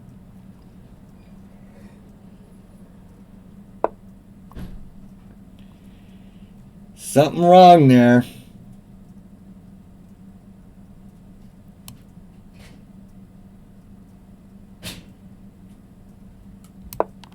I mean, he's going to lose a piece. He better come correct with something like this, right? I mean, he's got to counterattack. This is when you counterattack. When you're being attacked really hard and you're close to losing the game, find something, man. You're going to go down anyway. Go down swinging. Like, I never understood well, I see that he's going to, I'll make some moves I know I can make. No, man, fucking hit him somewhere that hurts. That's not gonna. See, he can check me here or here. Either way, loses a piece. Piece is gone. Oh, okay, you can get salty like that. All right. Yeah. That's true.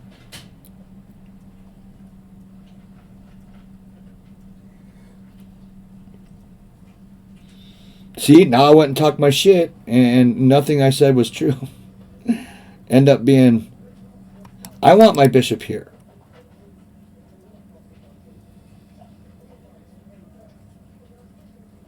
But he's got pressure on this pawn that sucks. What am I thinking about? his knight's on the rim. He's got to move it another time just to get it out. Right? Meanwhile, I'm going to get some fucking space. I think.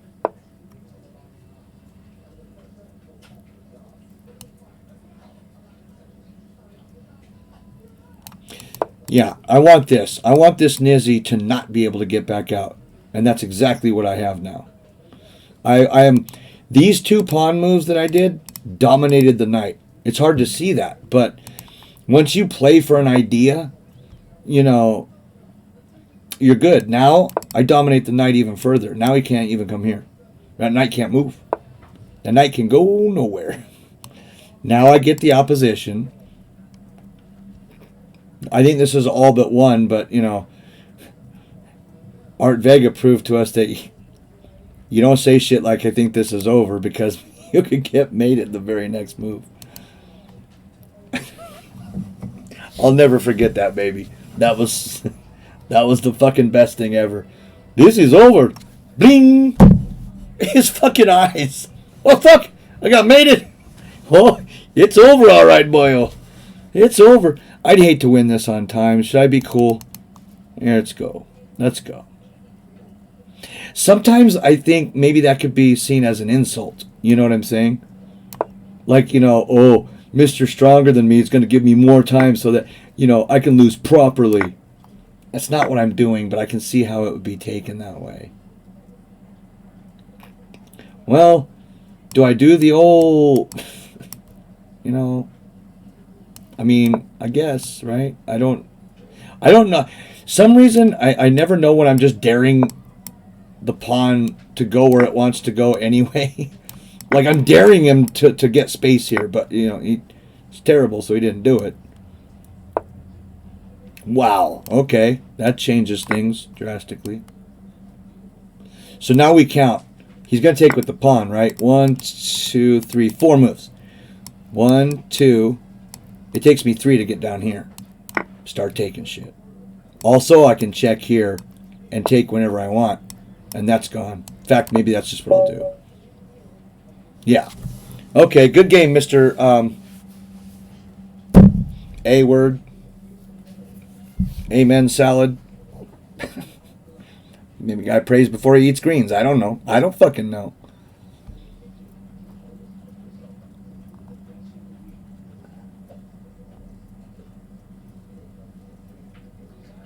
Weird, Underlords. I'm looking heavily into Arizona right now. I got friends that live in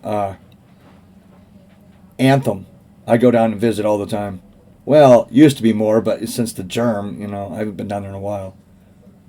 But I don't have any desire to live in anywhere near there. Way too fucking hot for me. I'm going to Williams. Williams, Ash Fork area. That's also why I like the job that I've acquired writing chess articles. I can move to a small out-of-the-way town, and as long as I have a reasonable internet connection, I got work. It's fine. You start looking for jobs in a town that has like fucking 500 people, you're running into fucking problems, right? You're going to have to hustle, start selling dope, prostituting, you know, something. That's not good. Williams is 100% got my name written on it. You're in the mountains. You're in a free state. Which, sorry for anybody from California, you know, that thinks they're free. The weather's better. The people are better. You know what I mean? Just everything's better there. And there's also the small, you know, the small reason that you can get 1 or 2 acres of land with a nice sized reasonable house for like 140 grand. Yeah, fuck yeah. I mean, why would I live in this shithole when I can have 2 acres of land in a brand new fucking house for like $200 fucking $1,000? I will get me a tractor, a little like a 1950s 8N, something like that, Ford.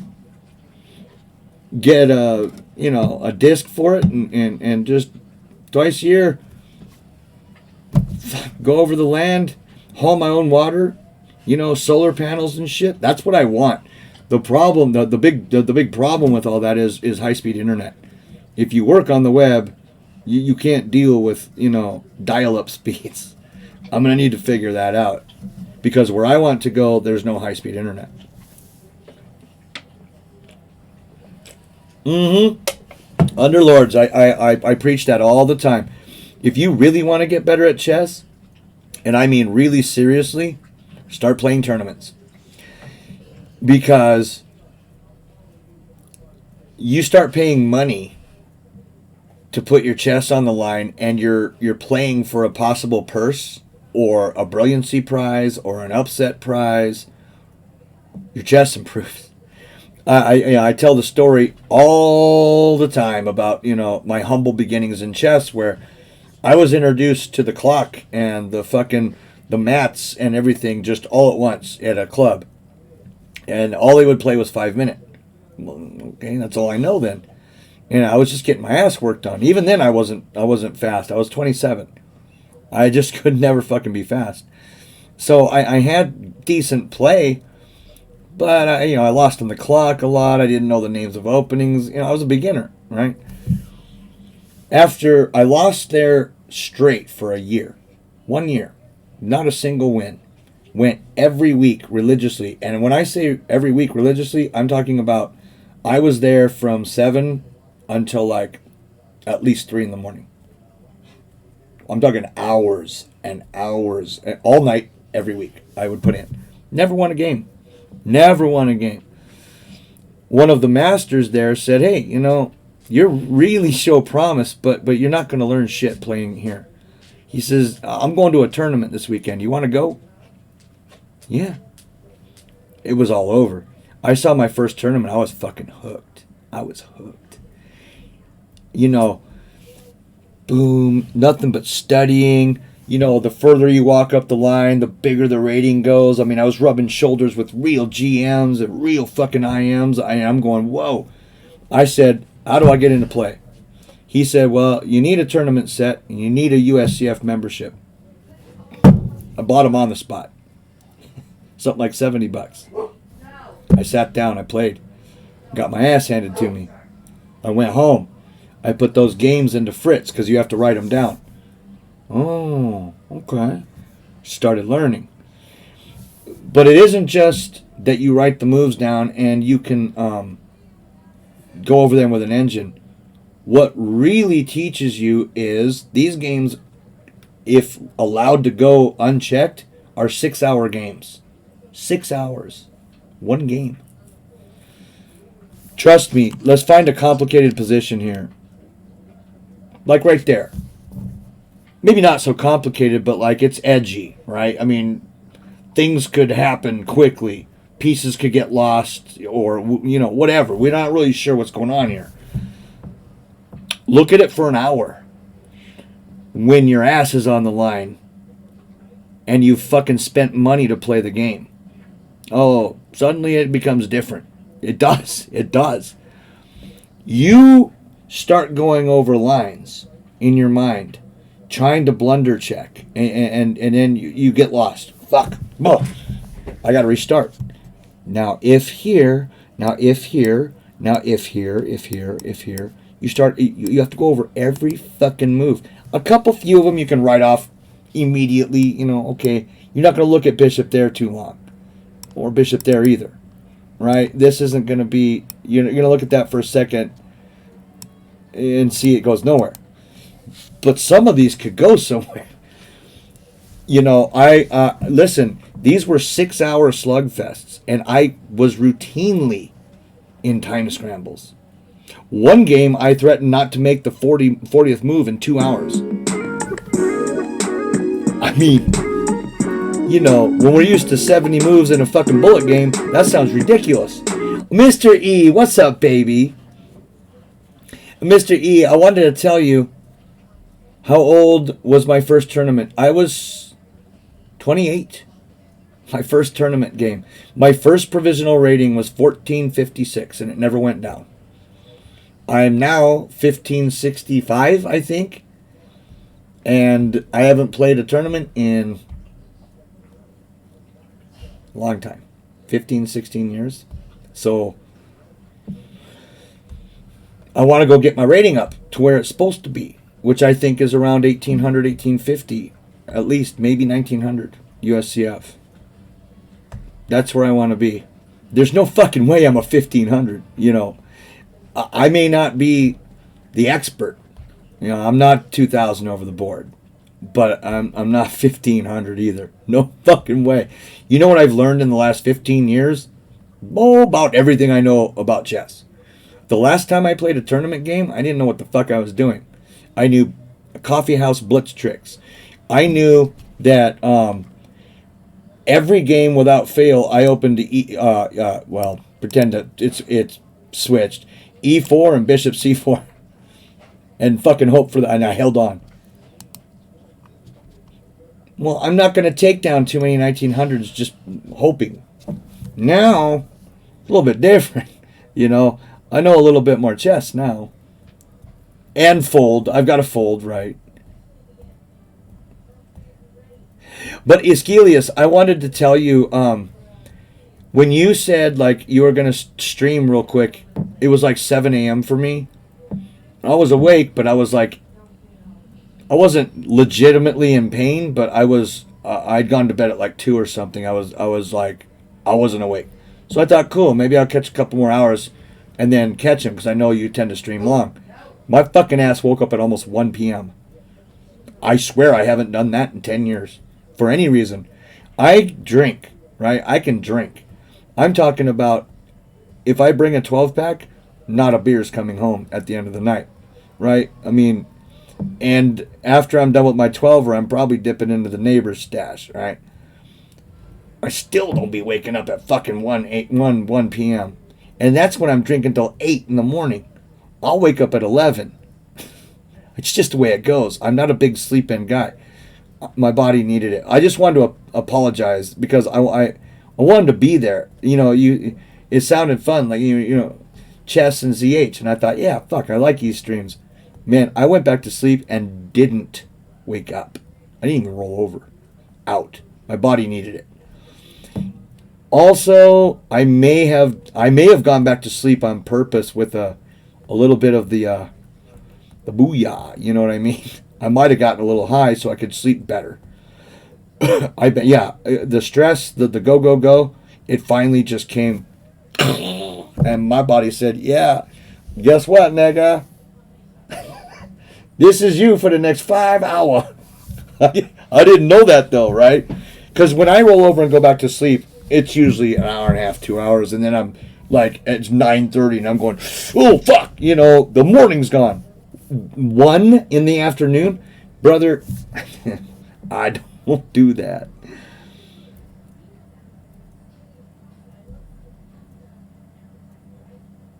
Yeah, but it's not what I miss or anything. I like to support my friends, you know, and if you tell me in my channel that, you know, I'm gonna stream and then I'm like, ooh, cool, and then I just never show up, like I personally, like, I don't like that feeling. I didn't ditch you.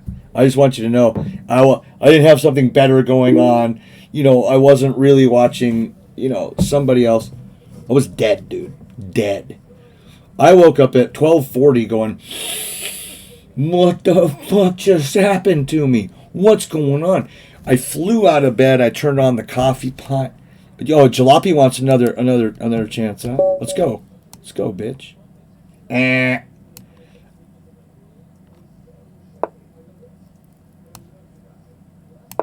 I'm going to play solid against Jalopy because he's a solid player. Okay, so there goes D5. Or D4, rather. Yay, okay, you know, I assumed as much, you know, but I don't. See, he comes up with these wacky moves. He's almost daring you to figure out what's going on. And sometimes I don't. You can see how he's beat me twice. Well, this frees up my bishop and attacks something and keeps this center closed, which I'm going to probably want because we're going to castle opposite sides. I'm probably going to want to keep that center closed. Let's face it.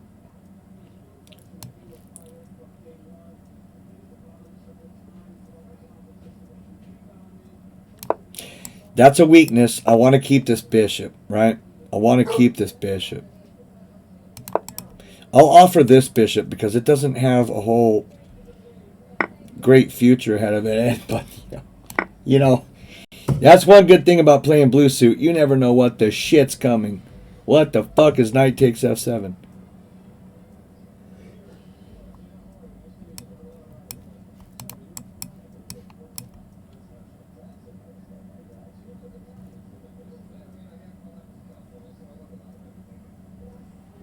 That's actually, I mean, amazingly, could that be a fucking strong move?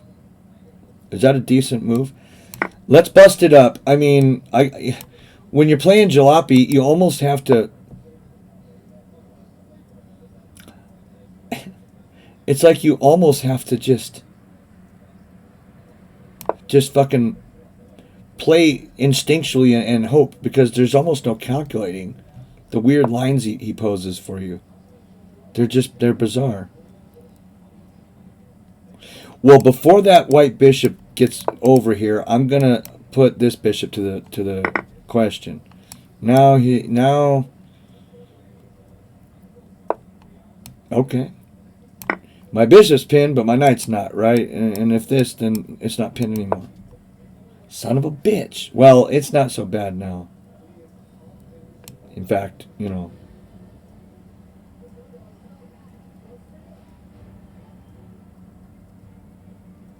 Yeah, figure out someplace else to be. Kind of thought it might be there, honestly. Just because, you know, you're usually the biggest penis in the crowd. You know, if you can find an annoying move, that's what's going to come. I mean, I see I have this, but then, you know, this is not the fucking pawn I want to drop. Everything's looking a little loose for me. I'm not sure I like that. Oh! Mr. D. Oh, I can't do it, right? Oh.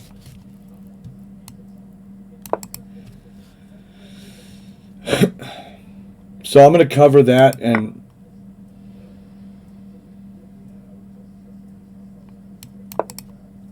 I think I can do it now. I mean, nothing like showing the guy your plan, and then, you know, the dude short circuits. Check. So I've won a piece here for sure. What? oh.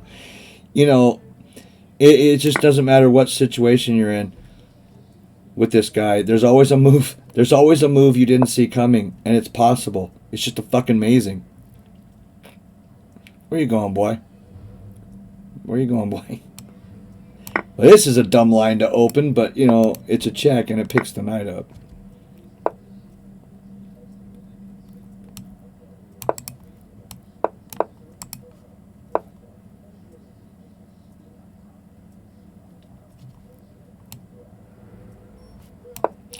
Let's create some weaknesses, Jalopy. Let's create some weaknesses, Jalopy.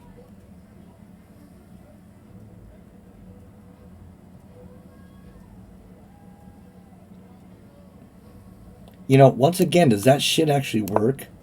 You know, that shit wouldn't work if I played it, but it just seems to work when he does. Okay. Thank you kindly.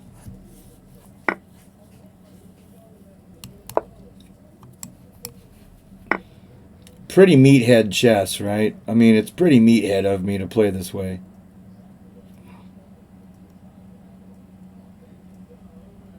In fact, maybe queen up there is wrong. Maybe I just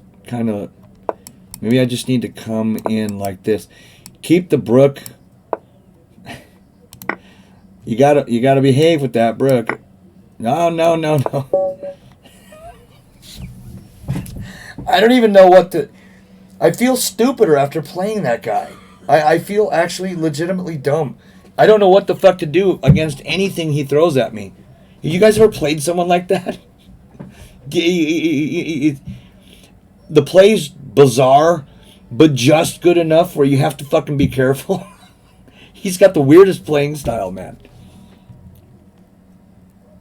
What's up, Salty? What's going on, buddy? It's good to see you, bro. 45-2. And those two, bro, I think it's one of the times where I got really ripped ass high on stream. And I could see like 3 squares, and none of them were the ones I was supposed to be watching. Like, just totally fucked, right? Just totally screwed. And he beat me twice in a row. No, he beat me the once, and the second game, I hadn't restarted my computer in like 4 or 5 years or whatever, you know how it is. And the fucking thing ran out of memory and blue screened on me. I couldn't get back in time to play. I didn't think about the fucking phone. Should have picked the phone up and continued the game because I was winning easy. But I just sat here like this. Oh! Oh! Oh no! Oh! Oh! Like 3 minutes later, after I finally got the thing starting, I went, oh man, maybe I can. By that time, you know, the fucking game's over, dude. No, one time he did beat me legitimately. I am going to throw that I was higher than a kite in there just because it's true. But he got me. He got me. He beat me. I should have switched to the phone, and I just didn't.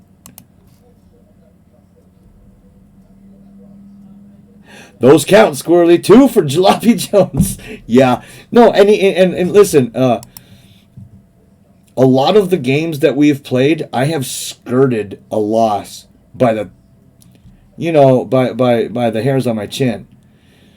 You know, just because, you know, he doesn't carry a 2150 rating doesn't mean you have to watch his ass, dude. This guy's fucking scary. This guy means business when he plays chess. He comes in hard. He comes in fast. He's very aggressive. If you do the wrong thing, maybe even once, but usually it takes a couple wrong things, he's going to come in, you know, and there's no stopping him. No, sounds like not just. Yes, and that's kind of what happens, E. You know, he just goes batshit crazy, and if I do nothing and just let him attack me, he's going to mate me, you know? That's the way it goes. He just explained how I fuck. Oh, Staccato, how I love you. In fact, Staccato and I have a fun game going on. I've lost the last 3 correspondence games against him. Why? I'm finding very quickly that long stories, for the most part, and really long chess don't work for me because of the ADHD. What looks like is happening one day ain't what's happening the next day because I'm so inconsistent, right? So we're playing this like 5-day chess. I could probably find the game, but it doesn't really matter. It was, the guy's playing like a London. Yeah, he opens up with a London against me, and you know, we're chatting in the chat box, you know, a little bit. I told him I was gonna fuck his London and then smoke afterwards. You know, so then he, you know, we're talking shit back and forth. Right after I said that, I moved Queen B6 and hung my bishop on D6. Outright. Fucking outright. I saw it the minute I moved because I have taken off the confirm move thing because it always throws me off. I don't like it.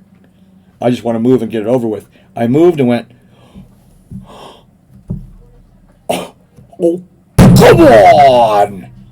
And then I prayed, and I hoped for a whole day he didn't move on the game. The next day he did.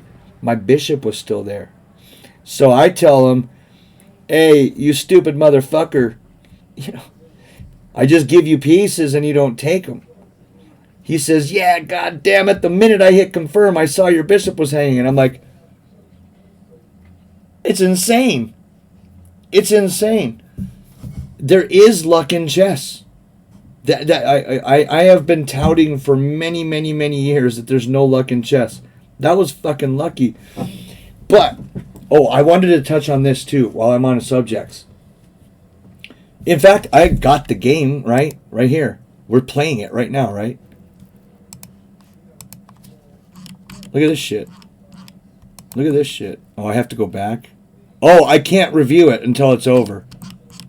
But anyway, he had a bishop here. I had my bishop on d6. My queen was here. And this pawn was still here. I just moved here. And there was a knight here. He just got fucking completely just take it. And he didn't. And when I opened the game the next day, I went, holy shit. Holy shit. I mean, what are the chances, you know? I can scroll back. Oh, good. Yeah. So here we are. Here's his London. He backs up, which I predicted. And then I learned a new trick in the London. Who taught us this?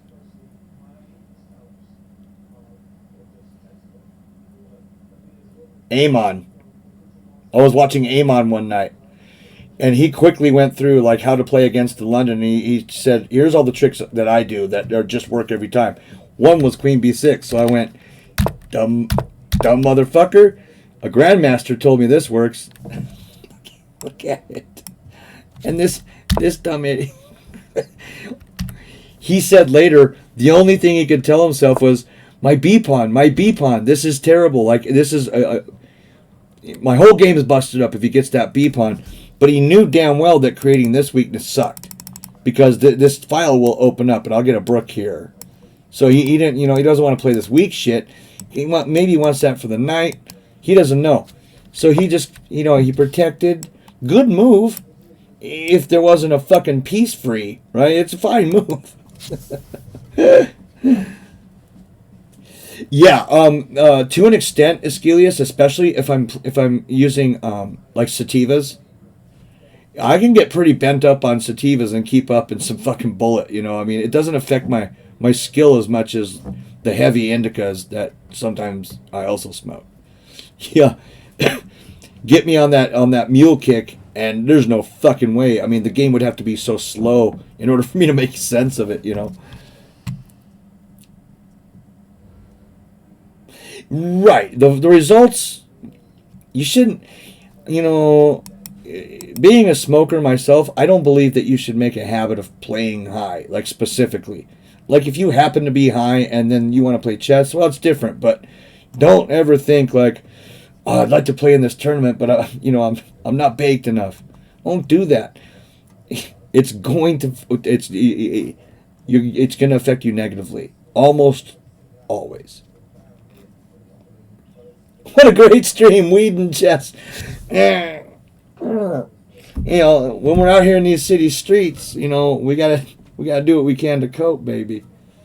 We gotta do what we can. Here's the end of my sativa right here. I gotta get that shit in the pipa. I'm sure I'm breaking Twitch terms of services by just showing drugs on film, but I mean, what are you gonna do, man? All shake, baby. Some black truffle, right on. We have this stuff. Well, it's gone now, and thank God. It's a hybrid. 38.2% THC.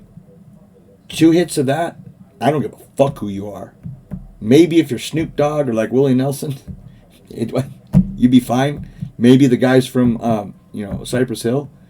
Anyone else even touches that,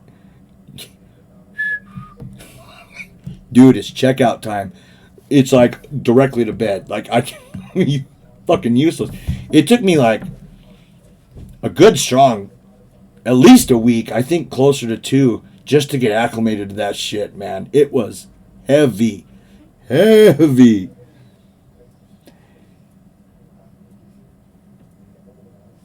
Oh, well, I've done it before. I used to smoke on stream. I mean, I've taken fucking bong rips while I'm playing chess. But now that I'm working for a chess site that is internet only, and they know about my channel, I figure maybe I'll keep illicit drug use to a minimum. Also, let's face it, I don't play as good chess. I mean, I have a good time and all, but my chess suffers. It just does.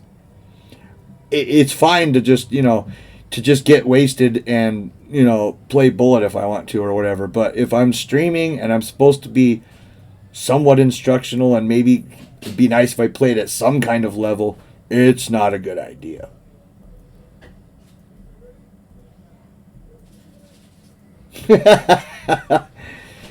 Well, from what I understand, I'm too lazy, way too lazy to go actually into the fucking and read the too long didn't read terms of service shit.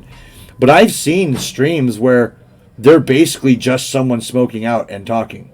And I think, but with a lot of people, like thousands. And I think, number one, how do they prove it's not tobacco? Then I thought, maybe smoking tobacco is bad too on streams. I don't see too many streamers smoking. Of course, not a lot of people smoke these days, right?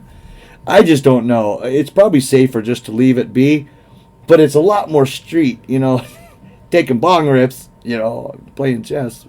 Fuck it, I just do whatever I feel.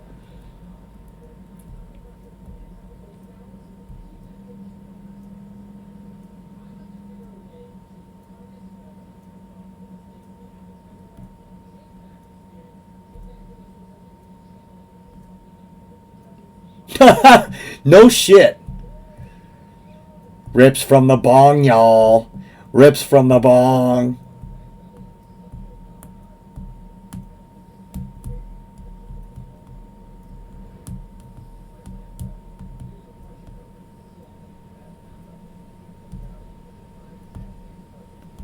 Out here, they're real relaxed now, dude.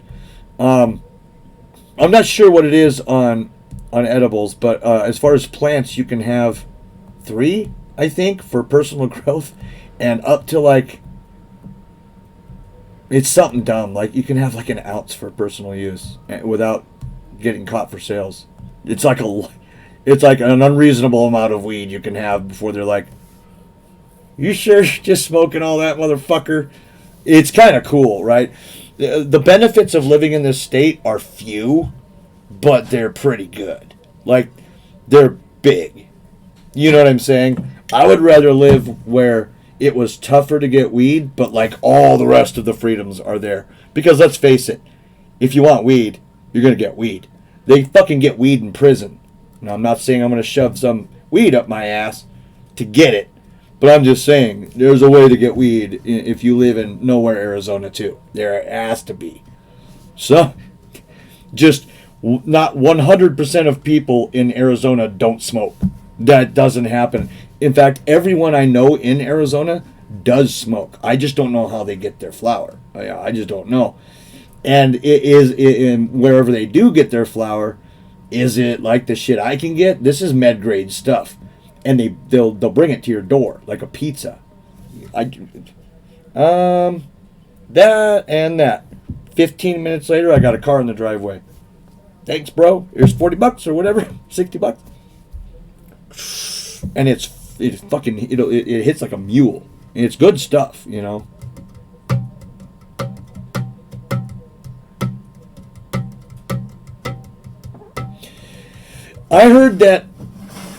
I thought that in Arizona it was still kind of iffy, but I haven't heard real lately, but as of 6 months ago maybe, I heard that it was really, really tough getting weed.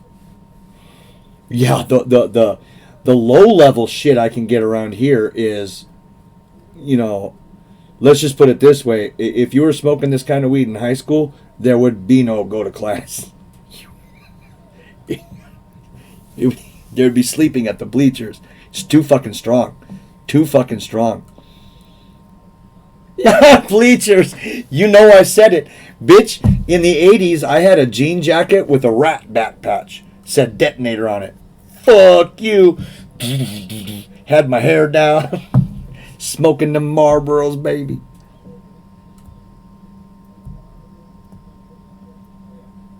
Oh, out here, I don't know what the tax rate is at a dispensary. I guess they could fuck with it, but I didn't think it was anything different than at a normal place, honestly. Yeah, wallet chain, Megadeth t-shirt, Metallica, metal up your ass with the knife coming out of the toilet.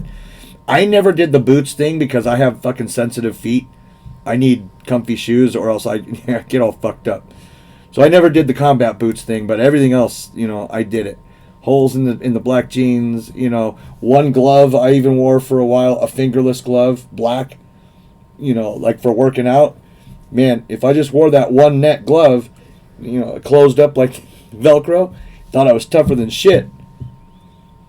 When I lit up a smoke in my rat jacket and a glove, well, you seen the Breakfast Club, right? Hold on, what's his name? Well, Judd Nelson, right? I can't remember his name in the movie. Judd Nelson, Breakfast Club. Yeah, I'll show you my hero. This was my hero growing up. Real fucked up.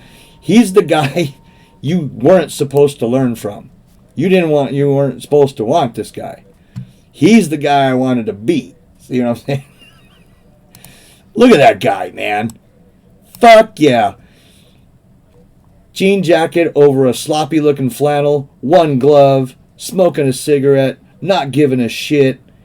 I used to do my hair like that too. I just realized that. I never really I never understood how much I looked like Judd Nelson in high school.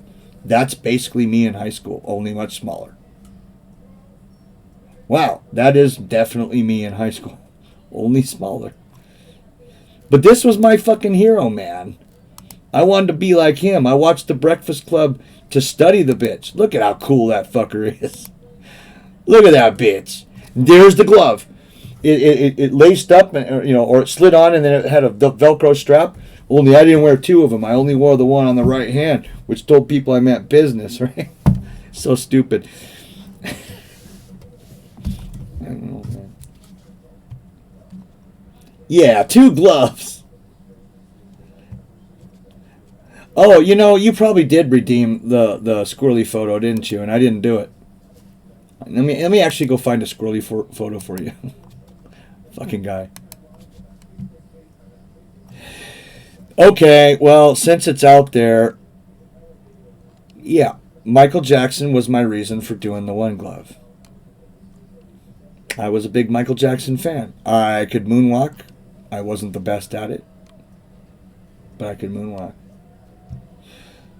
Teresa is the spider you're looking at the bottom right hand. For whatever I put it at, 200,000 channel points, I'll pick that bitch up and hope for the best.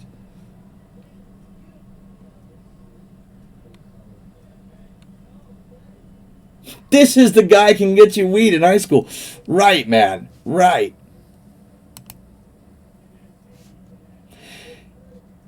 Okay, I'm going to cheat a little bit. I have shown this photo before, but there's new people in here that hasn't seen it.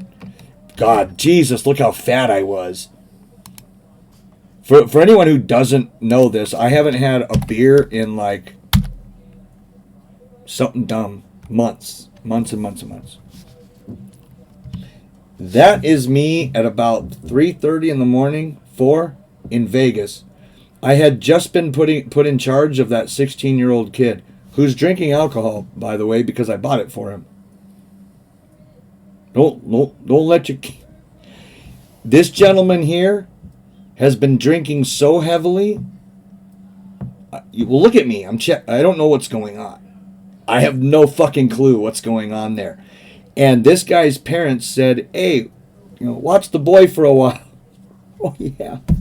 That almost got everyone arrested. Those of you who are regulars on the stream have heard the story. Yeah, don't do it. I'm not Mr. Mom, motherfucker. I'm going to lose your kid, and I'm going to fucking wander off, man. Old news, already seen this one. I know, I'm not counting this for your photo. I just wanted to show it because, I mean, look at that. You can see the round there on the gut. Look at this shit. That's me relaxed right now. I had like 30 pounds of beer weight on me, dude. This is Right out in front of the Four Queens. The Four Queens is right to the left here. This is the D, I believe. Or it's across the street. I can't remember how it goes now. That could be the D. It's right there. This is on Fremont Street. That's the big covering where they zip line and shit. Oh, and I love that. They zip line, they'll be throwing you beers and shit. Hey, buddy! Like, yeah. I mean, it's just a big party there. Cops don't intervene at all unless things get stupid, which, if I'm involved, they're going to get stupid. That's just going to happen. But see, at one point here, I had found a really good photo to show Jalopy. I had it ready before stream,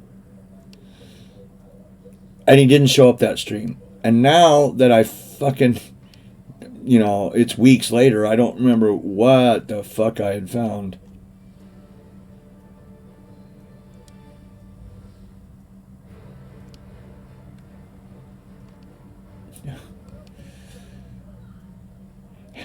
Half these pictures are just like not showable. It's so fucking retarded. God, I wish I remembered what picture I had found.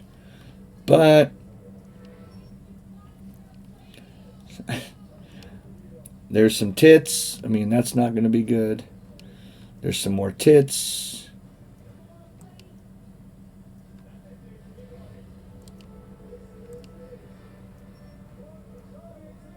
Did I show that one before? Here, we'll use this one. I don't think I've shown this one before, and you're gonna see why. You're gonna see why. Here's the white squirrely in full like summer mode. I never fucking go swimming. I did this time. That's a whole lot of white boy, man. That's just ridiculous. Tits! Yeah, no, I've got a bunch of pictures of tits. I mean, that I took, but clearly I can't show that. Maybe I'll put them in the streets sometime. Why don't you like swimming? I don't like swimming for the same reason I don't like showering or eating. It's too much fucking work for very little payoff. I don't want to do it. You have to, first of all, you have to get undressed, get on some shit that'll go in fucking pools, Then you've got to swim around, which is extremely, extremely physical. And now I've got to get out and dry off and get back into my shit. Well, if I end up in my shit anyway, why don't I just stay in my fucking clothes? I hate it. I fucking hate it. Don't get me wrong, when it's 150,000 out, I do appreciate a dip, but if I can avoid it, I will. Oh, God, I will. I don't like to work. If it's more than 2 steps that I've got to do something, it better be really fucking good. Yo, yeah, I can swim like a fish. I mean, I can do all the things. I have swam often, but it's too much. Especially if I'm drinking. If I'm drinking and I get in the pool, now I'm staying in there for a while. And then, you have to pee and it's uncomfortable, but it's nighttime, so you just kind of go in a guy's pool. And then once you've done it once, now you're just ordering beers and hoping like fuck no one's noticing that you're not getting out of his pool. And then you get out and now it's 3 a.m, so it's cold as shit. Someone has hidden your clothes. Yeah, it's a bunch of reasons.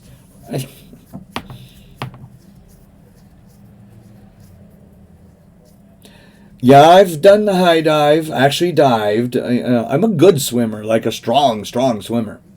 Even though I've abused my body for 20 years, I can still hold my breath for an unreasonable amount of time underwater.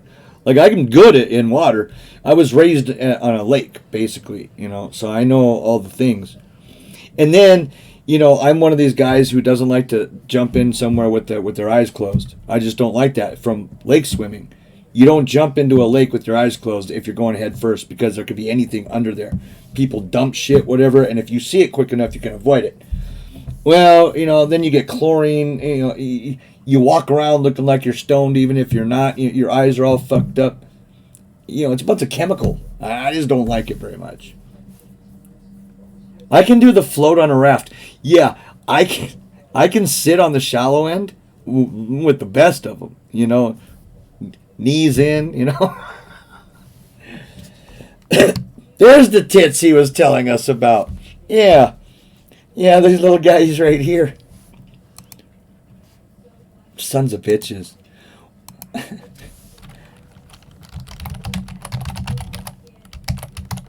Well, my friends, I still have... I don't use goggles. I have never put a pair of goggles on. That is for people with one testicle or something. Or professional swimmers. That I understand. And also, unless you pay really good money for the fucking things, they leak anyway. Well, I tell you, I have enough energy to go another 4 hours, but it's like midnight, so I've got to start calming down here. I'm trying to get on a better schedule, and it's only getting worse. And now with me today having slept till 1 in the fucking afternoon, I don't know when I'm going to get tired. So I'm going to have to smoke the shit out of some weed. Hope it knocks me out. Hey, it's nice meeting you, Underlords, man. I think you fit in right here. And the Jamaican cat, fuck yeah, dude. Thanks, Art, for hanging around the whole time. Thank you, E, for showing up. I'm sorry that it wasn't longer. Those of you who know me, I'm known for some long streams. You know, it used to be 9 hours if I even hit fucking go live. But anymore, it's at least 4 to 6. It is what it is. I got on late. Not much I can do. The Stram baby. Yeah. I could start on that fucking article, but I'm not going to. What I'm really going to do is get bent up high, and that's just what's going to happen. Mr. Art Vega. Good games today in your arenas too. I showed up today. It was a very good day for me. You know, I'm playing decent chess for once. You know, once every month or so. All right, I think the raid's happening. I'll see you guys later, baby. Later, Staccato. Because it's page. Well, I might have played it actually. Derek, thanks for the raid. Yeah, it's a draw. I should flesh play King G7 and then Bishop D6. Thank you, Derek, for the raid. How's it going?